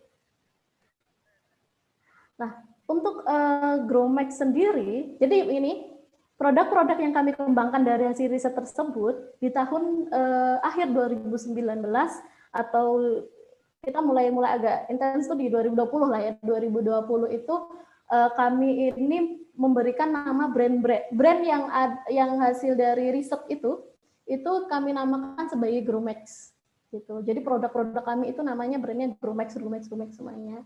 Nah, sebenarnya terus kemudian apa aja sih produk-produk hasil riset ini yang sudah kami launching gitu dan sudah dicobakan ke petani-petani. Nah, ini ada banyak. Terus kenapa sih kami itu kenapa sih petani itu harus percaya gitu dengan produk Growmax gitu. Jadi yang kami kembangkan di sini adalah kami memiliki icon eco-friendly, high technology, sustainable, low cost. Kami tidak ingin petani kita membeli produk kita dengan harga yang tinggi gitu kan, karena ini kan produk produksi anak negeri, juga buat anak negeri juga. Terus kemudian strong effect, terus dan juga easy applicable. Jadi melalui riset-riset itu kami ingin mencapai poin-poin ini. Terus kemudian produk pertanian ada 4 saat ini yang sudah kami launching, yaitu ada Growmax Organic Boost, ada Growmax Zakti, ada Growmax NPK, dan juga ada Growmax BT. Nah, untuk NPK ini agak saya ceritakan sedikit ya. NPK kan nggak organik gitu. Kenapa NPK ada di sini? Jadi NPK ini baru kami rilis di bulan sekitar Februari-Maret 2021. Karena kenapa itu ada isu bahwa pupuk NPK subsidinya dicabut. Akhirnya petani udah mulai oleng nih. Aduh Mbak, Mas ini subsidi dicabut, gimana nih saya dapat pupuknya gitu. Nah, ini yang akhirnya kami, Pak, kami bantu untuk support gitu. Kami bantu untuk support, tetapi kembali lagi kami tidak ingin petani itu full menggunakan NPK. Akhirnya kami lebih menyarankan untuk itu di mix dengan Growmax Organic Booster. Kenapa di mix? Jadi khusus untuk formula yang Gromax Organic Booster ini bisa diaplikasikan sebagai full organik dan juga bisa diaplikasikan sebagai semi organik yang dia bisa dicampurkan dengan pupuk kimia. Dia kelebihannya di situ. Jadi ketika kami di lapangan dengan petani, ketika diskusi gitu, terus kalau diminta untuk kembali ke pertanian organik itu banyak yang nggak mau karena Mbak ini nanti kalau panenannya turun, terus habis itu nanti saya dapatnya dikit, terus nanti saya makan apa? Nah, siapa yang bisa menjamin petani ini mendapatkan mendapatkan hasil yang bisa sesuai dengan hasil-hasil sebelumnya? Padahal resiko memang ketika kita bermain di pertanian organik, resikonya adalah kita nggak mau bullshit lah ya, itu mesti panenan turun. Kalau mau full organik itu pasti panenan turun dibandingkan dengan yang kimia. Nah, kalau kita hasilnya nanti seperti itu gimana gitu. Akhirnya kami menemukan cara kita dekati dengan berlahan. Pak, kami nih akhirnya kami mengembangkan yang disebut sebagai organic booster ini. Ini bisa di sistem semi organik secara berlahan. Jadi separuh dulu kita kurangin pupuk kimianya atau 30% dulu kita kurangin pupuk kimianya. Terus kemudian nanti di musim selanjutnya itu dikembangkan lagi ke 50%, selanjutnya musim depannya 70% dikurangi dan seterusnya. Yang untuk menjaga kestabilan dari panenan. Dan itu work. Kita sudah melakukan itu di beberapa daerah Yogyakarta, Jawa Tengah, dan juga di NTB. Nanti kita lihat di sini.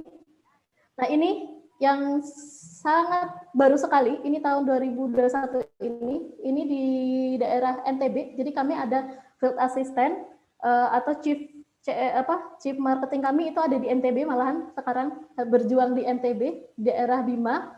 Nah, panenan sebelumnya tanpa menggunakan organic booster itu 6 ton. Terus kemudian panenan setelahnya, ketika kombinasi antara pupuk yang ada di sana itu menghasilkan 9 ton. Yang akhirnya uji untuk selanjutnya itu petaninya mulai percaya dengan menggunakan organic booster ini dan mengurangi pupuk kimia. Atau ada juga yang sampai tidak sama sekali menggunakan pupuk kimia gitu. Jadi sistemnya kita tuh harus membuktikan dulu. Gitu. Terus kemudian ini cara aplikasinya nanti saya bukakan di YouTube saja. Terus untuk yang di padi, ini di padi ya, di padi kemarin ini kami cobakan, ini fotonya adalah 55 hari. Terus kemudian yang paling terlihat di sini adalah anakannya, lebih banyak kan. Nah, anakan lebih banyak, pasti harapannya produktivitasnya juga lebih banyak.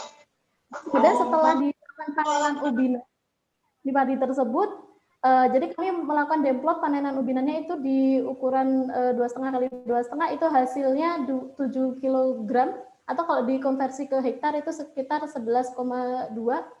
Nah, untuk yang konversi untuk lahan yang kita demplotkan itu adalah seluas 544 meter persegi dan panenannya pada saat itu adalah 609,28 kilo.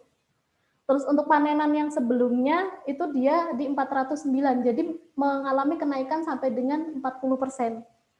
Nah, dan kami rela untuk free trial ke petani. Jadi produk-produk riset yang kami hasilkan di sini kami berikan ke petani secara free trial. Kami ingin mempercayakan ke petani bahwa produk organik itu juga work gitu loh. Terus akhirnya setelah kita mendapatkan trust itu dan juga kami tetap pendampingan, jadi kami ada tim FA yang mendampingi. Nah, ini akhirnya menjadi untuk menggunakan gitu untuk produk ke organik, mulai beralih ke organik. Terus ini untuk organic booster juga kami pernah cobakan juga di cabai. Kita pernah cobakan di cabai, kedelai, terus kemudian jagung, bawang merah, tebu juga pernah.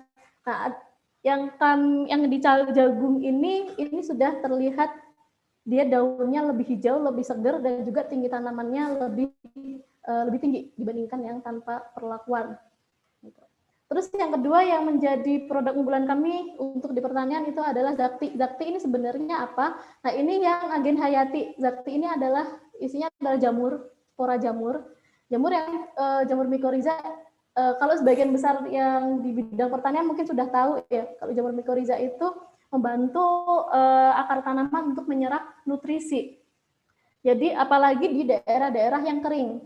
Nah, untuk daerah-daerah yang kering, terus kemudian untuk daerah yang marginal, yang sedikit nutrisinya untuk tanaman, jamur microrhiza ini akan tumbuh di dalam akar. Nah, kalau tumbuh di dalam akar, kemudian dia membantu untuk penyerapan nutrisi. Terus kemudian apa sih bedanya microrhiza yang kami kembangkan dengan yang ada di luaran? Sebenarnya di luaran udah banyak. Kami mengembangkannya untuk seed treatment, jadi untuk perlakuan di benih, bukan di perlakuan di lahan. Kalau organic booster itu tadi perlakuannya di lahan, jadi di pupukan, itu untuk material organik. Nah, kalau untuk Agen Hayati ini kami perlakuannya di seed atau di benih. Kenapa sih kok di benih? Karena secara keilmuan ya, benih itu ketika tumbuh menjadi bibit, menjadi tanaman, dia kan mulai muncul akar nih. Nah, mulai muncul akar, di situ ketika sudah ada spora dari jamur microrhiza, dia akan lebih mudah menginisiasi atau masuk ke dalam akarnya yang baru tumbuh, karena akarnya itu lebih lunak. Dibandingkan kita pupukkan microrhiza ini ditabur di dalam lubang tanam untuk tanaman-tanaman yang akarnya sudah agak besar. Gitu. Akhirnya terus keuntungan yang kedua, selain mudah untuk menginisiasi atau mudah masuk, keuntungan yang kedua untuk seed treatment ini adalah biayanya lebih murah, jauh lebih murah. Satu bungkus itu kalau untuk jagung, untuk ditabur di benih jagung itu bisa untuk 1 hektar. Jauh lebih efisien. Itu yang kami kembangkan. Nah, terus kemudian yang sudah kami cobakan ini ada di Imogiri, di daerah Nawungan ya, untuk bawang merah itu kelihatan bahwa perakarannya lebih panjang, lebih banyak seperti itu. Yang memang fungsinya adalah untuk untuk memicu pertumbuhan akar dan juga penyerapan nutrisi. Terus kemudian kami cobakan juga untuk Zakti ini itu di tanaman kedelai. Jadi di daerah Gunung Kidul yang awalnya tanpa aplikasi Zakti itu 1,3, terus kemudian dengan aplikasi Zakti itu untuk ubinannya itu dikonversi per hektar 2,17 ton. Itu hampir 2 kali lipat ya, 70% lebih, 50% lebih kenaikannya. Terus kemudian untuk yang bawang merah kami juga pernah mendemplotkan itu di daerah Bantul, itu yang sebelah kanan yang tanpa Zakti, sebelah kiri dengan Zakti. Sangat terlihat bahwa yang menggunakan Zakti itu dia pertumbuhannya lebih bagus, daunnya lebih hijau, lebih rimbun, lebih segar. Kemudian apakah hanya di pertanian saja? Tidak. Di tahun 2019 kami mulai inisiasi untuk riset di perikanan. Nah, yang di perikanan saat ini kami ada produk yang tetap kami sebut sebagai Gromex, yaitu Gromex Lacto Plus. Lacto Plus itu gampangannya kalau di manusia itu seperti yogurt atau maaf nyebut merek Yakult. Jadi itu isinya adalah bakteri itu isinya bakteri Lactobacillus yang baik untuk pencernaan ikan.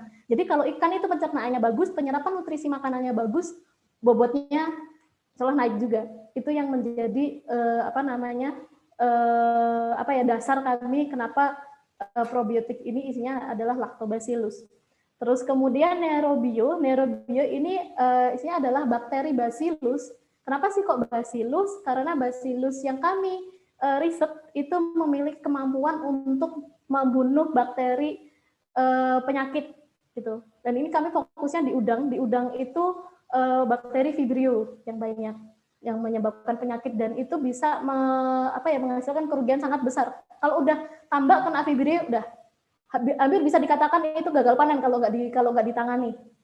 Nah, bakteri Bacillus ini bisa menghambat pertumbuhan Vibrio, bisa mengurangi, menurunkan serangan dari Vibrio gitu. Terus kemudian bakteri RB red, terus untuk Gromex RB red ini adalah isinya Rhodobacter. Ini untuk apa? Ini untuk menjaga kualitas air. Jadi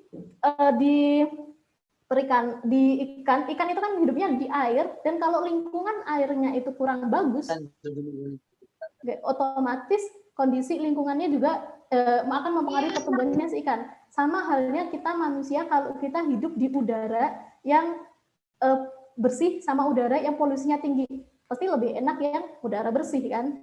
Tanah yang dia tercemar dengan tanah yang subur, mesti lebih enak tanah yang subur. Sama halnya dengan ikan.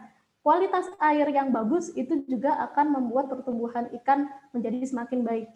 Kita prinsipnya seperti itu. Apa bedanya yang RB-Red dengan Rhodoplus? Kami mengembangkan bakteri Rhodobacter. Kalau RB-Red itu untuk air yang tawar, untuk ikan air tawar. Kemudian yang Rhodoplus ini sama-sama Rhodobacter juga, tetapi kami khususkan untuk bakteri yang bisa tahan di salin atau bisa di air payau, di udang, di tambak udang gitu. Jadi yang kami untuk yang Rhodoplus ini bekerja sama juga aplikasinya dengan salah satu perusahaan startup juga, namanya adalah Fistek. Fistek ini mereka lebih ahli di bidang perundangan lah, pertambakan. Jadi kami kerjasama untuk bisa produk-produk kami ini dicobakan. Terus yang sudah dicobakan di petani ini itu ada di daerah Bantul. Kami masih banyak di Jogja untuk demo-demo ya. Kami mulai memperluas daerah itu tahun 2021 ini. Jadi 2020 area kami itu masih sekitar Jogja, Jawa Tengah. Nah, di 2021 ini kami mulai memperbanyak asisten di daerah Jogja, Jawa Tengah, Jawa Timur, NTB. Terus yang sudah dicobakan ini adalah di kolam lele. Kolam lele itu memang sangat terkenal menghasilkan bau amonia. Baunya bias ya gitu. Kalau mungkin di sini ada Bapak Ibu yang ternak lele masih tahu aromanya gimana tuh lele. Karena saya sendiri di rumah saya yang Nganjuk, saya juga ini juga ada kolam lele juga, jadi tahu baunya kayak gimana. Nah, yang kami aplikasikan di sini adalah saya juga nyoba kemarin, saya pakai juga menggunakan Grumex RB-Red yang isinya Rhodobacter, itu bisa mengurangi menguras air. Jadi solusinya, jadi gini, kalau petani ikan yang biasanya saya sendiri dulu sama bapak saya juga, itu kalau bau kayak gitu dikuras airnya, air dikuras ganti air baru. Dan kalau lele itu bisa sekitar seminggu sekali. Bisa dibayangkan boros air, terus kemudian boros listrik kalau pakai pompa. Iya, kalau lokasinya airnya itu tuh enak gitu, pompanya nggak dalam. Kalau pompanya yang dalam lebih lebih boros lagi kan energinya. Akhirnya dicobakan dengan Pak Bambang ini, ternyata yang awalnya pengurasannya seminggu sekali itu bisa 2 minggu sekali gitu. Dan juga untuk kontrol kondisi kualitas airnya kita cek dengan menggunakan alat TDS, itu untuk kondisi airnya itu jauh lebih bagus gitu. Yang sebelum pemakaian itu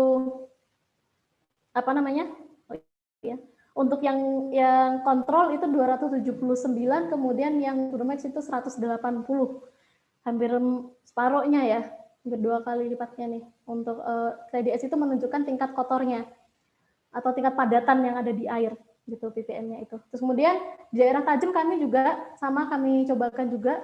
Terus kemudian yang di daerah Klaten nih kami juga cobakan. Terus ini namanya Pak W, ini adalah petani andalan, petani ikan lele andalan. Bapaknya ini punya kolam banyak banget. Bapaknya sangat kreatif. Beliau itu bikin pakan sendiri, bikin bisa bikin pokoknya bikin sendiri lah semuanya. Terus diskusi dengan kami suka dengan petani-petani yang kritis kayak gini. Jadi kita bisa berkembang, bisa sharing gitu. Nah, ternyata bapaknya juga tertarik menggunakan Grumex RB-Red ini, dan memang bisa mengurangi jumlah pengurasan air. Jadi yang awalnya seminggu atau 5 hari, biasanya 5 hari sekali, seminggu sekali, itu bisa 2 minggu sekali. Nah, ini saya share untuk videonya beliau ya, sebentar. Saya gantikan dulu.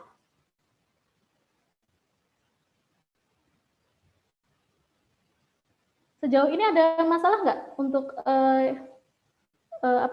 presentasi saya? Mungkin Mas Ivan, apakah ada masalah? Aman Mbak, aman. Lanjutkan. Oke, saya share dulu sebentar. Sepertinya.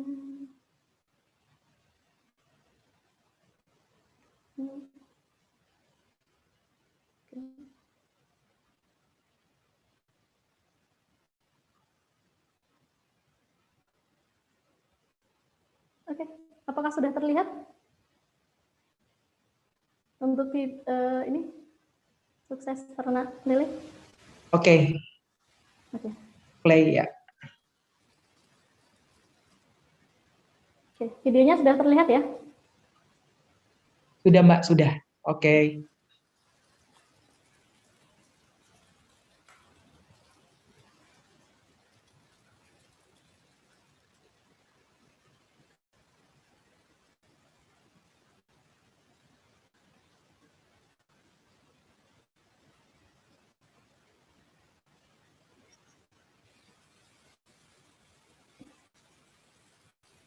Jadi Pak Hermanto ini bapaknya membuat pakan ikan sendiri.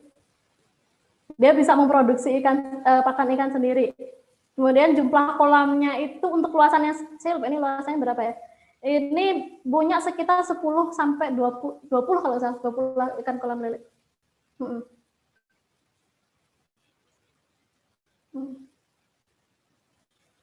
Dan kami senang gitu diskusi dengan Pak Hermanto.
Iya, ini kan kelihatan sekali bahwa ikannya itu sangat aktif gitu ya.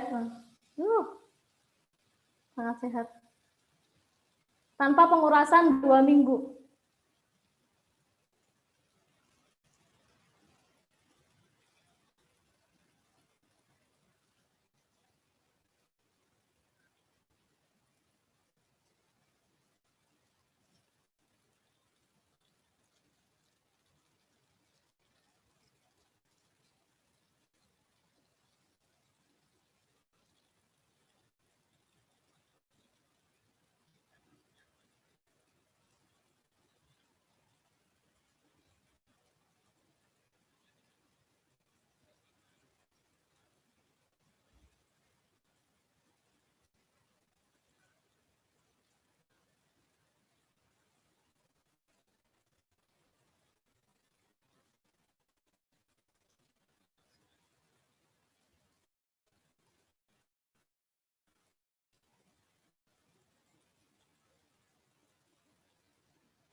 Satu testimoni dari petani ikan kami. Terus kemudian kalau untuk di pertanian, kami di sini ada, ini terlihat ya untuk yang di lahan pertaniannya tadi. Bagaimana Mas Ivan? Oh, Mas Ivan lagi ini ya. Oke. Untuk teman-teman, Bapak Ibu semua? Terlihat Mbak, terlihat Oke, Mbak. terlihat. Oke. Ya, oke. Saya play. Ini untuk di daerah Pandeglang, Banten. Ini cara aplikasi dari organic booster yang bisa dicampur dengan pupuk kimia. Jadi kita mainnya adalah semi organik dulu nih, gitu.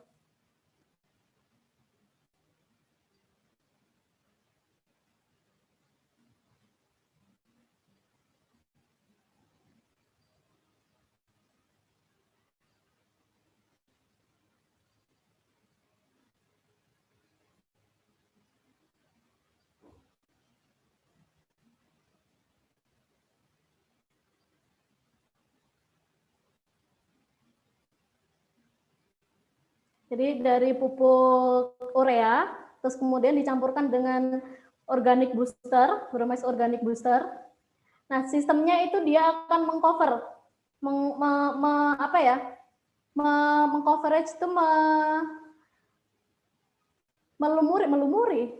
apa ya namanya,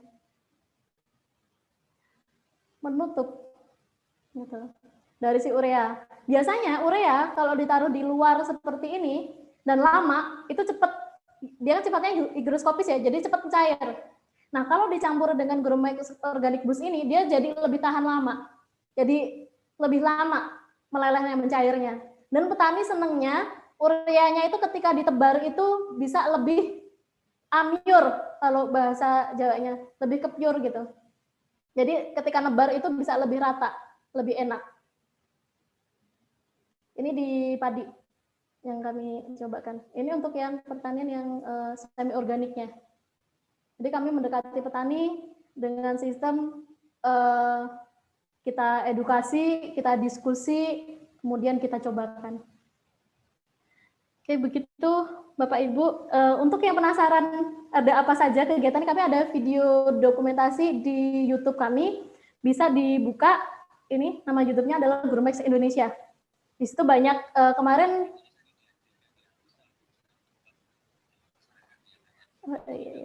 nah ini ada video-video juga yang webinar kami sebelumnya. Di situ bisa sebagai media sharing informasi. Jadi yang tertarik untuk lebih tahu jauh lagi nanti tentang Gromix bisa langsung ke YouTube channelnya. Gitu. Oke, saya kembalikan lagi ya ke PPT. Oke, terima kasih Mbak Rosi buat pemaparan materinya. Sudah berbagi ke kita, ke teman-teman sekalian, Bapak Ibu sekalian, bagaimana perjalanan BCK mulai dari awal, bagaimana BCK untuk penelitian, mulai scale up, masuk ke ranah industri, dan berbagi ke petani. Itulah perjalanan dari BCK, apa-apa saja yang dilakukan oleh BCK, dan mungkin teman-teman, Bapak Ibu sekalian di sini, masih ada yang penasaran atau bertanya tentang BCK, mumpung di sini ada Mbak Rosi sebagai CEO, boleh monggo bertanya. Pertanyaannya boleh langsung aja open mic, bertanya langsung ke Mbak Rosi. Kami persilakan Bapak Ibu. Izin Bang. Ya, atas nama siapa, dari mana? Andreas Togatorop dari Sumatera Utara. Oh iya, silahkan monggo Mas. Itu Ya. kan tadi Bu ada pelapisan ya dengan booster. Kan beberapa pupuk juga kan memiliki koatit ya atau mantel khusus gitu untuk mencegah kehilangan melalui penguapan. Apakah jenis pupuk tersebut masih bisa tetap digunakan bersamaan dengan yang tadi Bu, yang booster tadi? Dan itu kan berbentuk POC. Apakah pupuk yang sudah dilumuri dengan booster tersebut malah menggumpal Bu? Mungkin itu saja Bu. Terima kasih. Oke, terima kasih. Oke, saya bukakan.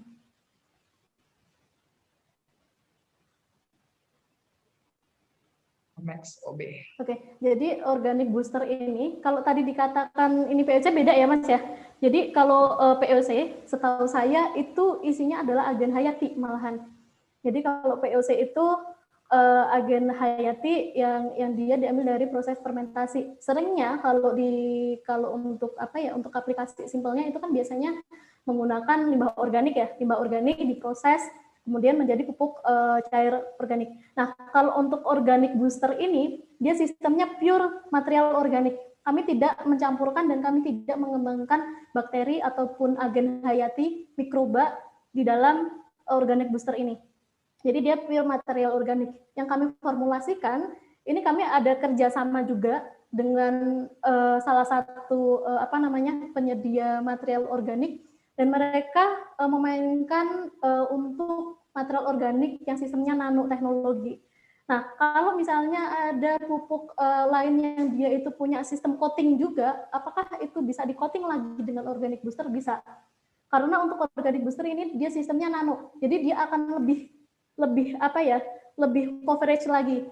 Jadi kalau sistemnya nano kan dia sangat kecil. Nah, akhirnya pori yang dia itu masih berlubang itu bisa di coverage lagi oleh organic booster ini. Gitu. Dan kenapa kami berani mengurangi penggunaan pupuk urea gitu ketika dikombinasikan dengan pupuk organik booster ini, dengan adanya sistem coverage dan juga material organik yang kami formulasikan khusus, di situ penyerapan ureanya bisa lebih optimal gitu. Jadi kalau misalnya biasanya pakainya sekilo nih, dipakein 700 atau jadi 700 gram kayak gitu, kami berani. Kan penyerapannya itu optimal. Ada petani juga yang biasanya, alah mbak nggak marah mbak kalau misalnya pakai 100, kadang malah saya tak bikin 150 gitu. Ada yang kayak gitu.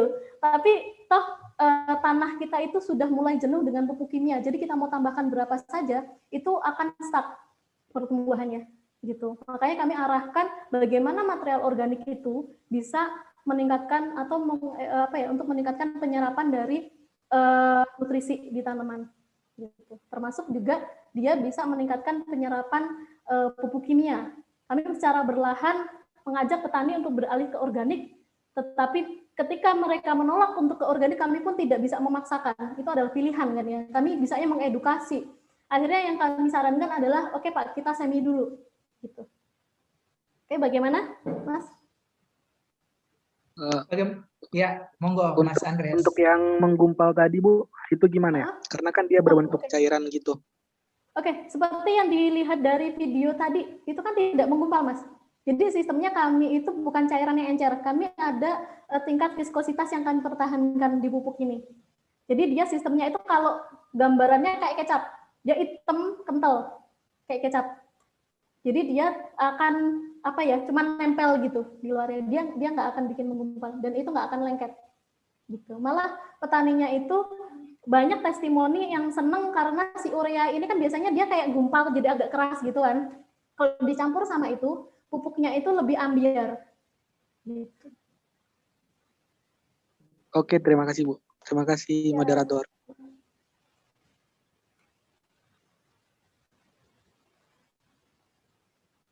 Enggak, apakah masih ada waktu lagi untuk Mas Ivan ini untuk sesi tanya jawab? Iya, masih ada.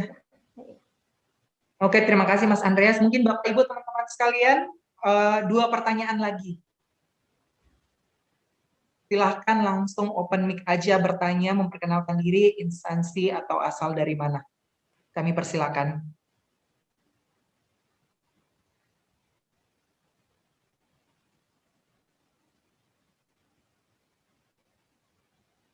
Oke, mungkin tidak ini ya, mungkin Bapak Ibu sekalian ada yang bermasalah dengan signal untuk open mic. Kami bacakan aja pertanyaan yang ada di kolom komentar, Mbak Rosi. Di sini ada pertanyaan dari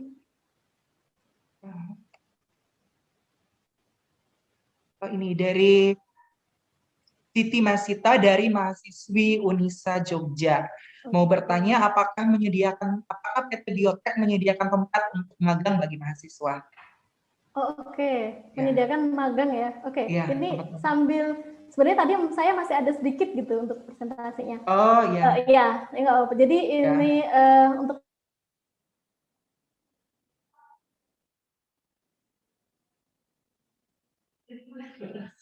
magang ya, ini adalah salah satu kegiatan kami, kegiatan kerjasama untuk magang kerja dan juga untuk penelitian. Nah, kami sudah ada mahasiswa magang dari beberapa universitas yang di Jogja. Terus kemudian ada juga yang sebelah kiri itu adalah penelitian untuk skripsi. Kami kerjasama dengan Fakultas Teknologi Pertanian, ini jurusan TIP. Kemarin itu penelitian untuk otomasi irigasi di lahan kami yang di plantation-nya. Terus untuk magang kerja kemarin di laboratorium. Dan kebetulan kami nanti di bulan Juli kami akan membuka magang kerja. Jadi bisa untuk adik-adik yang di SMK ataupun yang sedang kuliah. Saat ini kan kuliahnya online ya. Jadi jika ada waktu gitu atau misalnya ini kan pas libur kuliah gitu, kami membuka kesempatan untuk belajar di sini juga untuk magang kerja di sini. Itu sangat terbuka gitu. Terima kasih. Jadi BCK terbuka ya untuk magang bagi adik-adik siswa ataupun mahasiswa. Ini ada Vera, Mbak atau Ibu Vera ya, yang mau bertanya kami persilakan.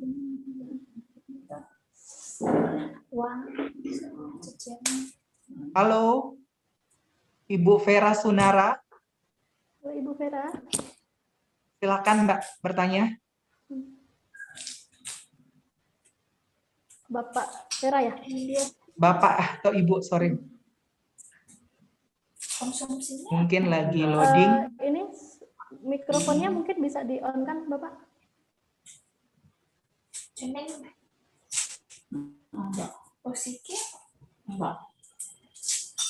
Oke. Ya, Bapak Vera. Bapak Vera, bisa langsung bertanya saja, Pak.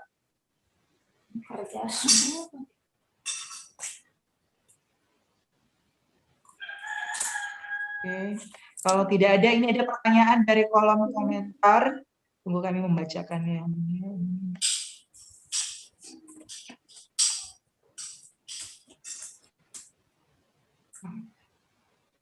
Jadi sambil menunggu ini ya, Bapak Moderator, untuk biotek sendiri kami sangat terbuka untuk berkolaborasi. Jadi kami pun 2 minggu yang lalu kami baru ada kedatangan tamu juga dari Tanihub. Terus kemudian kami ada kolaborasi juga. Nah tadi kan ada pertanyaan tuh kalau nggak salah dari Bali, dari Mas Gede Indra ya, kalau nggak salah di chat itu.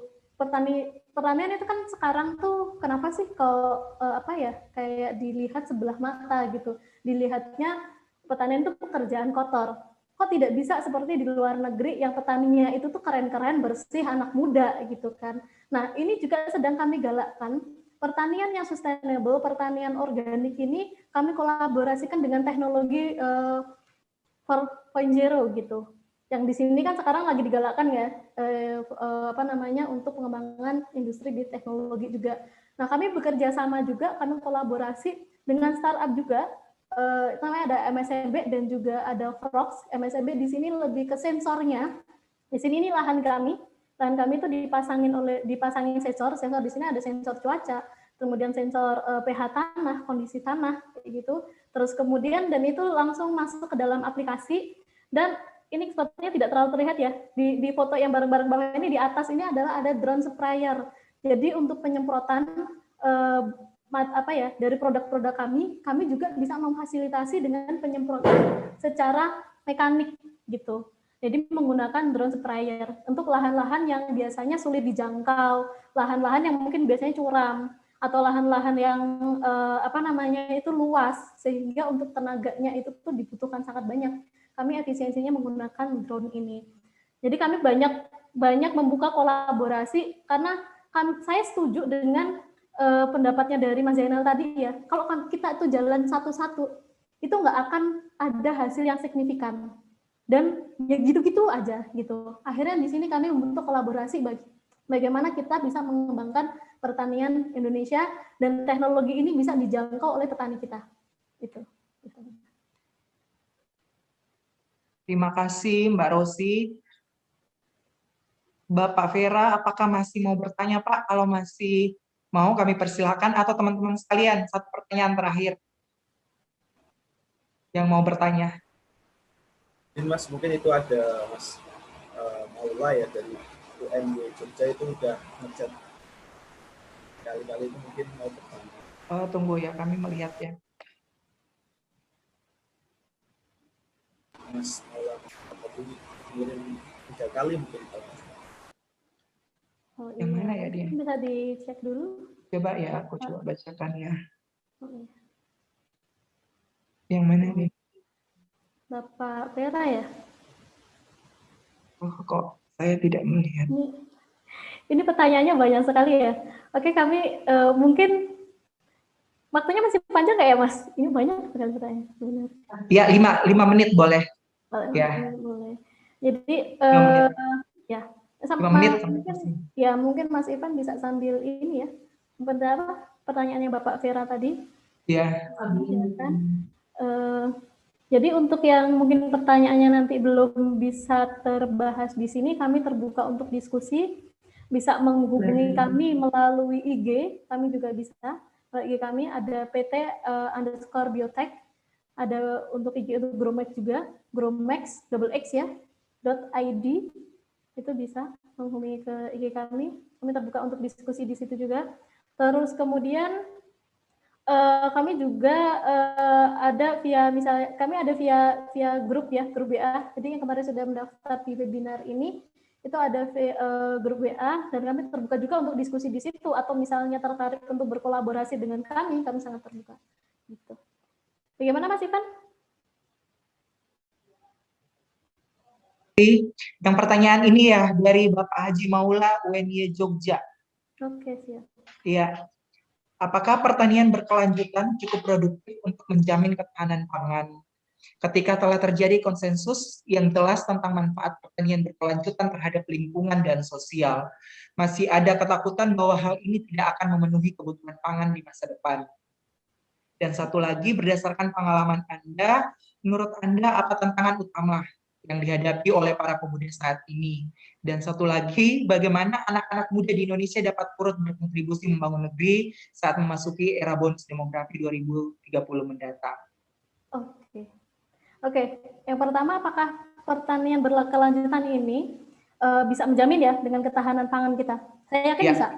Saya yakin bisa. Kenapa? Karena dengan sistem pertanian berkelanjutan, dengan sistem kita mengembalikan tanah kita menjadi sehat, itu saya yakin produktivitas untuk tanaman kita itu bisa naik. Karena kami sudah membuktikan. Yang sangat real, yang ada di tampilan yang sangat real di sini adalah di daerah Bima. Daerah Bima NTB sana tuh tanahnya kering, panas di sana. Dan kita bisa menaikkan sampai dengan 30% lebih dari produktivitasnya. Indonesia itu lahannya banyak. Di luar, jangan hanya terfokus di Jawa. Kalau di Jawa mungkin sudah terlalu banyak yang dijadikan rumah, jadikan industri. Di luar Jawa banyak, tapi kenapa tidak banyak yang mengembangkan pertanian di sana? Karena boleh dikatakan memang Jawa itu lebih subur, iya. Tapi apakah kita tidak bisa meningkatkan kesuburan di daerah yang luar Jawa? Bisa. Dengan sistem kita mengembalikan tanah kita menjadi sehat, dengan sistem sustainable, dengan sistem organik. Itu saya yakin bisa. Jadi jangan khawatir kalau Indonesia itu nggak punya pangan, nggak punya hasil pangan yang cukup. Saya yakin bisa. Tanah Indonesia itu negara sangat-sangat luas, daratannya luas, lautannya luas. Kenapa takut? Gitu loh. Yang perlu yang perlu yang perlu menjadi semangat kita adalah bagaimana caranya kita bisa memaksimalkan lahan-lahan yang ada di luar Jawa dan juga laut-laut kita, sumber-sumber air kita. Itu. Makanya kenapa di sini kami mulai menginisiasi di NTB dan juga Sulawesi. Sulawesi ini baru bulan ini kami menginisiasi, kami kerjasama dengan PT Seger untuk bisa pendekatan ke petaninya. PT Seger itu punya sekitar 1.000 petani binaan dan kami siap untuk demplot atau mencobakan produk kami di sana. Ini lagi proses untuk demplot di sana. Nah, ketika nanti produk kami bisa mensupport di sana, kami akan bekerja sama dengan petaninya, kami support pupuknya, kami carikan sumber yang bisa membantu petani untuk benih dan juga untuk perawatannya. Terus kemudian kami bekerja sama dengan PT Seger sebagai off-taker. Jadi yang kami ingin bentuk di sini adalah sebuah ekosistem. Kami ingin menjamin petani juga panenannya itu akan diambil dan juga menghasilkan. Jadi kami tidak hanya berhenti di kita meriset pupuk, habis itu hasilnya bagus kita kasih petani, enggak. Kalau hasilnya sudah bagus, produktivitasnya bagus, ini produk hasil komoditinya mau dilarikan kemana? Nah, kami juga membuka kerjasama kepada off-taker dari komoditi. Untuk saat ini kami bekerja sama dengan mulai menginisiasi kerjasama dengan PT Seger. Nah, yang sudah berjalan, yang di NTB ini kami kerjasama dengan PT GAT dan juga PT BAS sebagai off-taker dari hasil panenan jagung di petani Gromex gitu. Terus kemudian hal yang paling sulit ya selama perjalanan ini, kami kan baru sekitar 3 tahun dan kami mengenalkan ini ke petani itu, Gromex ke petani itu baru sekitar 1,5 tahun. Yang sangat kami rasakan adalah mengedukasi itu sulit, gitu. Jadi kalau kita jualan, mungkin itu jauh lebih mudah ketimbang mengedukasi. Jadi kalau kita jualan baju, cocok dijual gitu. Tetapi mengedukasi, kenapa kita harus pakai organik, kenapa kita harus mengedepankan pertanian yang sustainable, kenapa sih kok harus menggunakan Gromex, itu sulit. Gitu. Jadi banyak sekali penolakan, banyak. Gitu. Jadi Ya, makanya kenapa kami di sini membuka seluas-luasnya untuk kita bisa berkolaborasi, jalan bareng-bareng, kita ajak petani kita untuk kembali menyehatkan tanah kita. Gitu. Terus yang terakhir itu bagaimana anak muda ini bisa ikut berkontribusi. Salah satunya mungkin bisa saja dengan mengikuti jalan kami, bisa. Terus kemudian mengikuti jalannya Mas tadi, siapa Mas Zainal, bisa. Dengan ikut berkolaborasi dengan kami, bisa, sangat bisa. Jadi banyak hal yang bisa dilakukan. Gitu.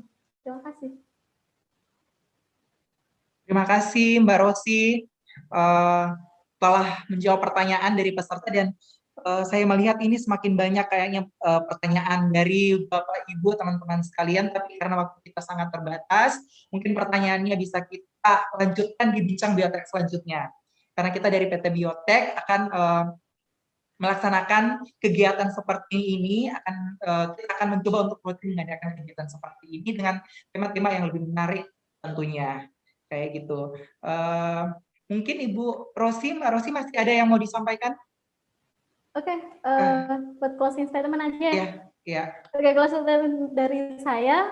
Oke, kami dari Biotek, kami sebagian besar di sini ada anak-anak muda. Kami ingin mendukung pertanian yang sustainable, dan kami juga berharap banyak yang bisa mensupport kami untuk bisa berkembang. Dan kami membuka luas untuk bisa berkolaborasi. Oke, selamat sore semuanya. Terima kasih atas kehadirannya di sini sangat cukup banyak sekali ya, dan juga antusiasmenya. Saya sangat senang sekali. Semoga bisa bertemu lagi, mungkin dengan pembicara yang berbeda ataupun dengan pembicara yang sama di next webinar. Terima kasih. Oke, terima kasih Bapak Ibu sekalian, teman-teman. Kami ucapkan terima kasih kepada kita yang masih setia, kurang lebih hampir 2 jam kita bersama-sama ada di room ini. Apresiasi kami bagi Bapak Ibu sekalian. Untuk pengumuman selanjutnya bahwa door prize dari kegiatan Bincang Biotek kali ini akan umumkan di Instagram PT Biotek. Jadi bagi teman-teman sekalian, boleh follow dan men-tag akun Biotek tentang kegiatan ini, pendapat, manfaat, atau kritik dan saran boleh untuk men-tag PT Biotek di Instagram PT Biotek, dan di situ nanti kami akan memilih, ada beberapa yang akan mendapatkan door prize dari acara Bincang Biotek pada hari ini. Oleh karena itu, mungkin cukup sekian acara kita pada siang hari ini. Kurang lebihnya kami mohon dimaafkan. Sekali lagi apresiasi kami, terima kasih buat Bapak Ibu, teman-teman sekalian yang sudah berkesempatan hadir, mau berbagi dan mau bersama-sama dengan kami pada siang hari ini. Kepada 2 pemateri kita, Mas Zainal dari Sekti Muda dan Mbak Rosi dari PT Biotek Cipta Kreasi. Kami ucapkan terima kasih dan selamat sore. Dan bagi Bapak Ibu sekalian, bagi peserta, info tambahan bahwa sertifikatnya akan dihubungi oleh admin selanjutnya yang ada di grup. Secepatnya akan diberikan informasi mengenai untuk dapat mengakses sertifikatnya. Terima kasih, sampai jumpa di Bincang Biotek selanjutnya. Salam Biotek.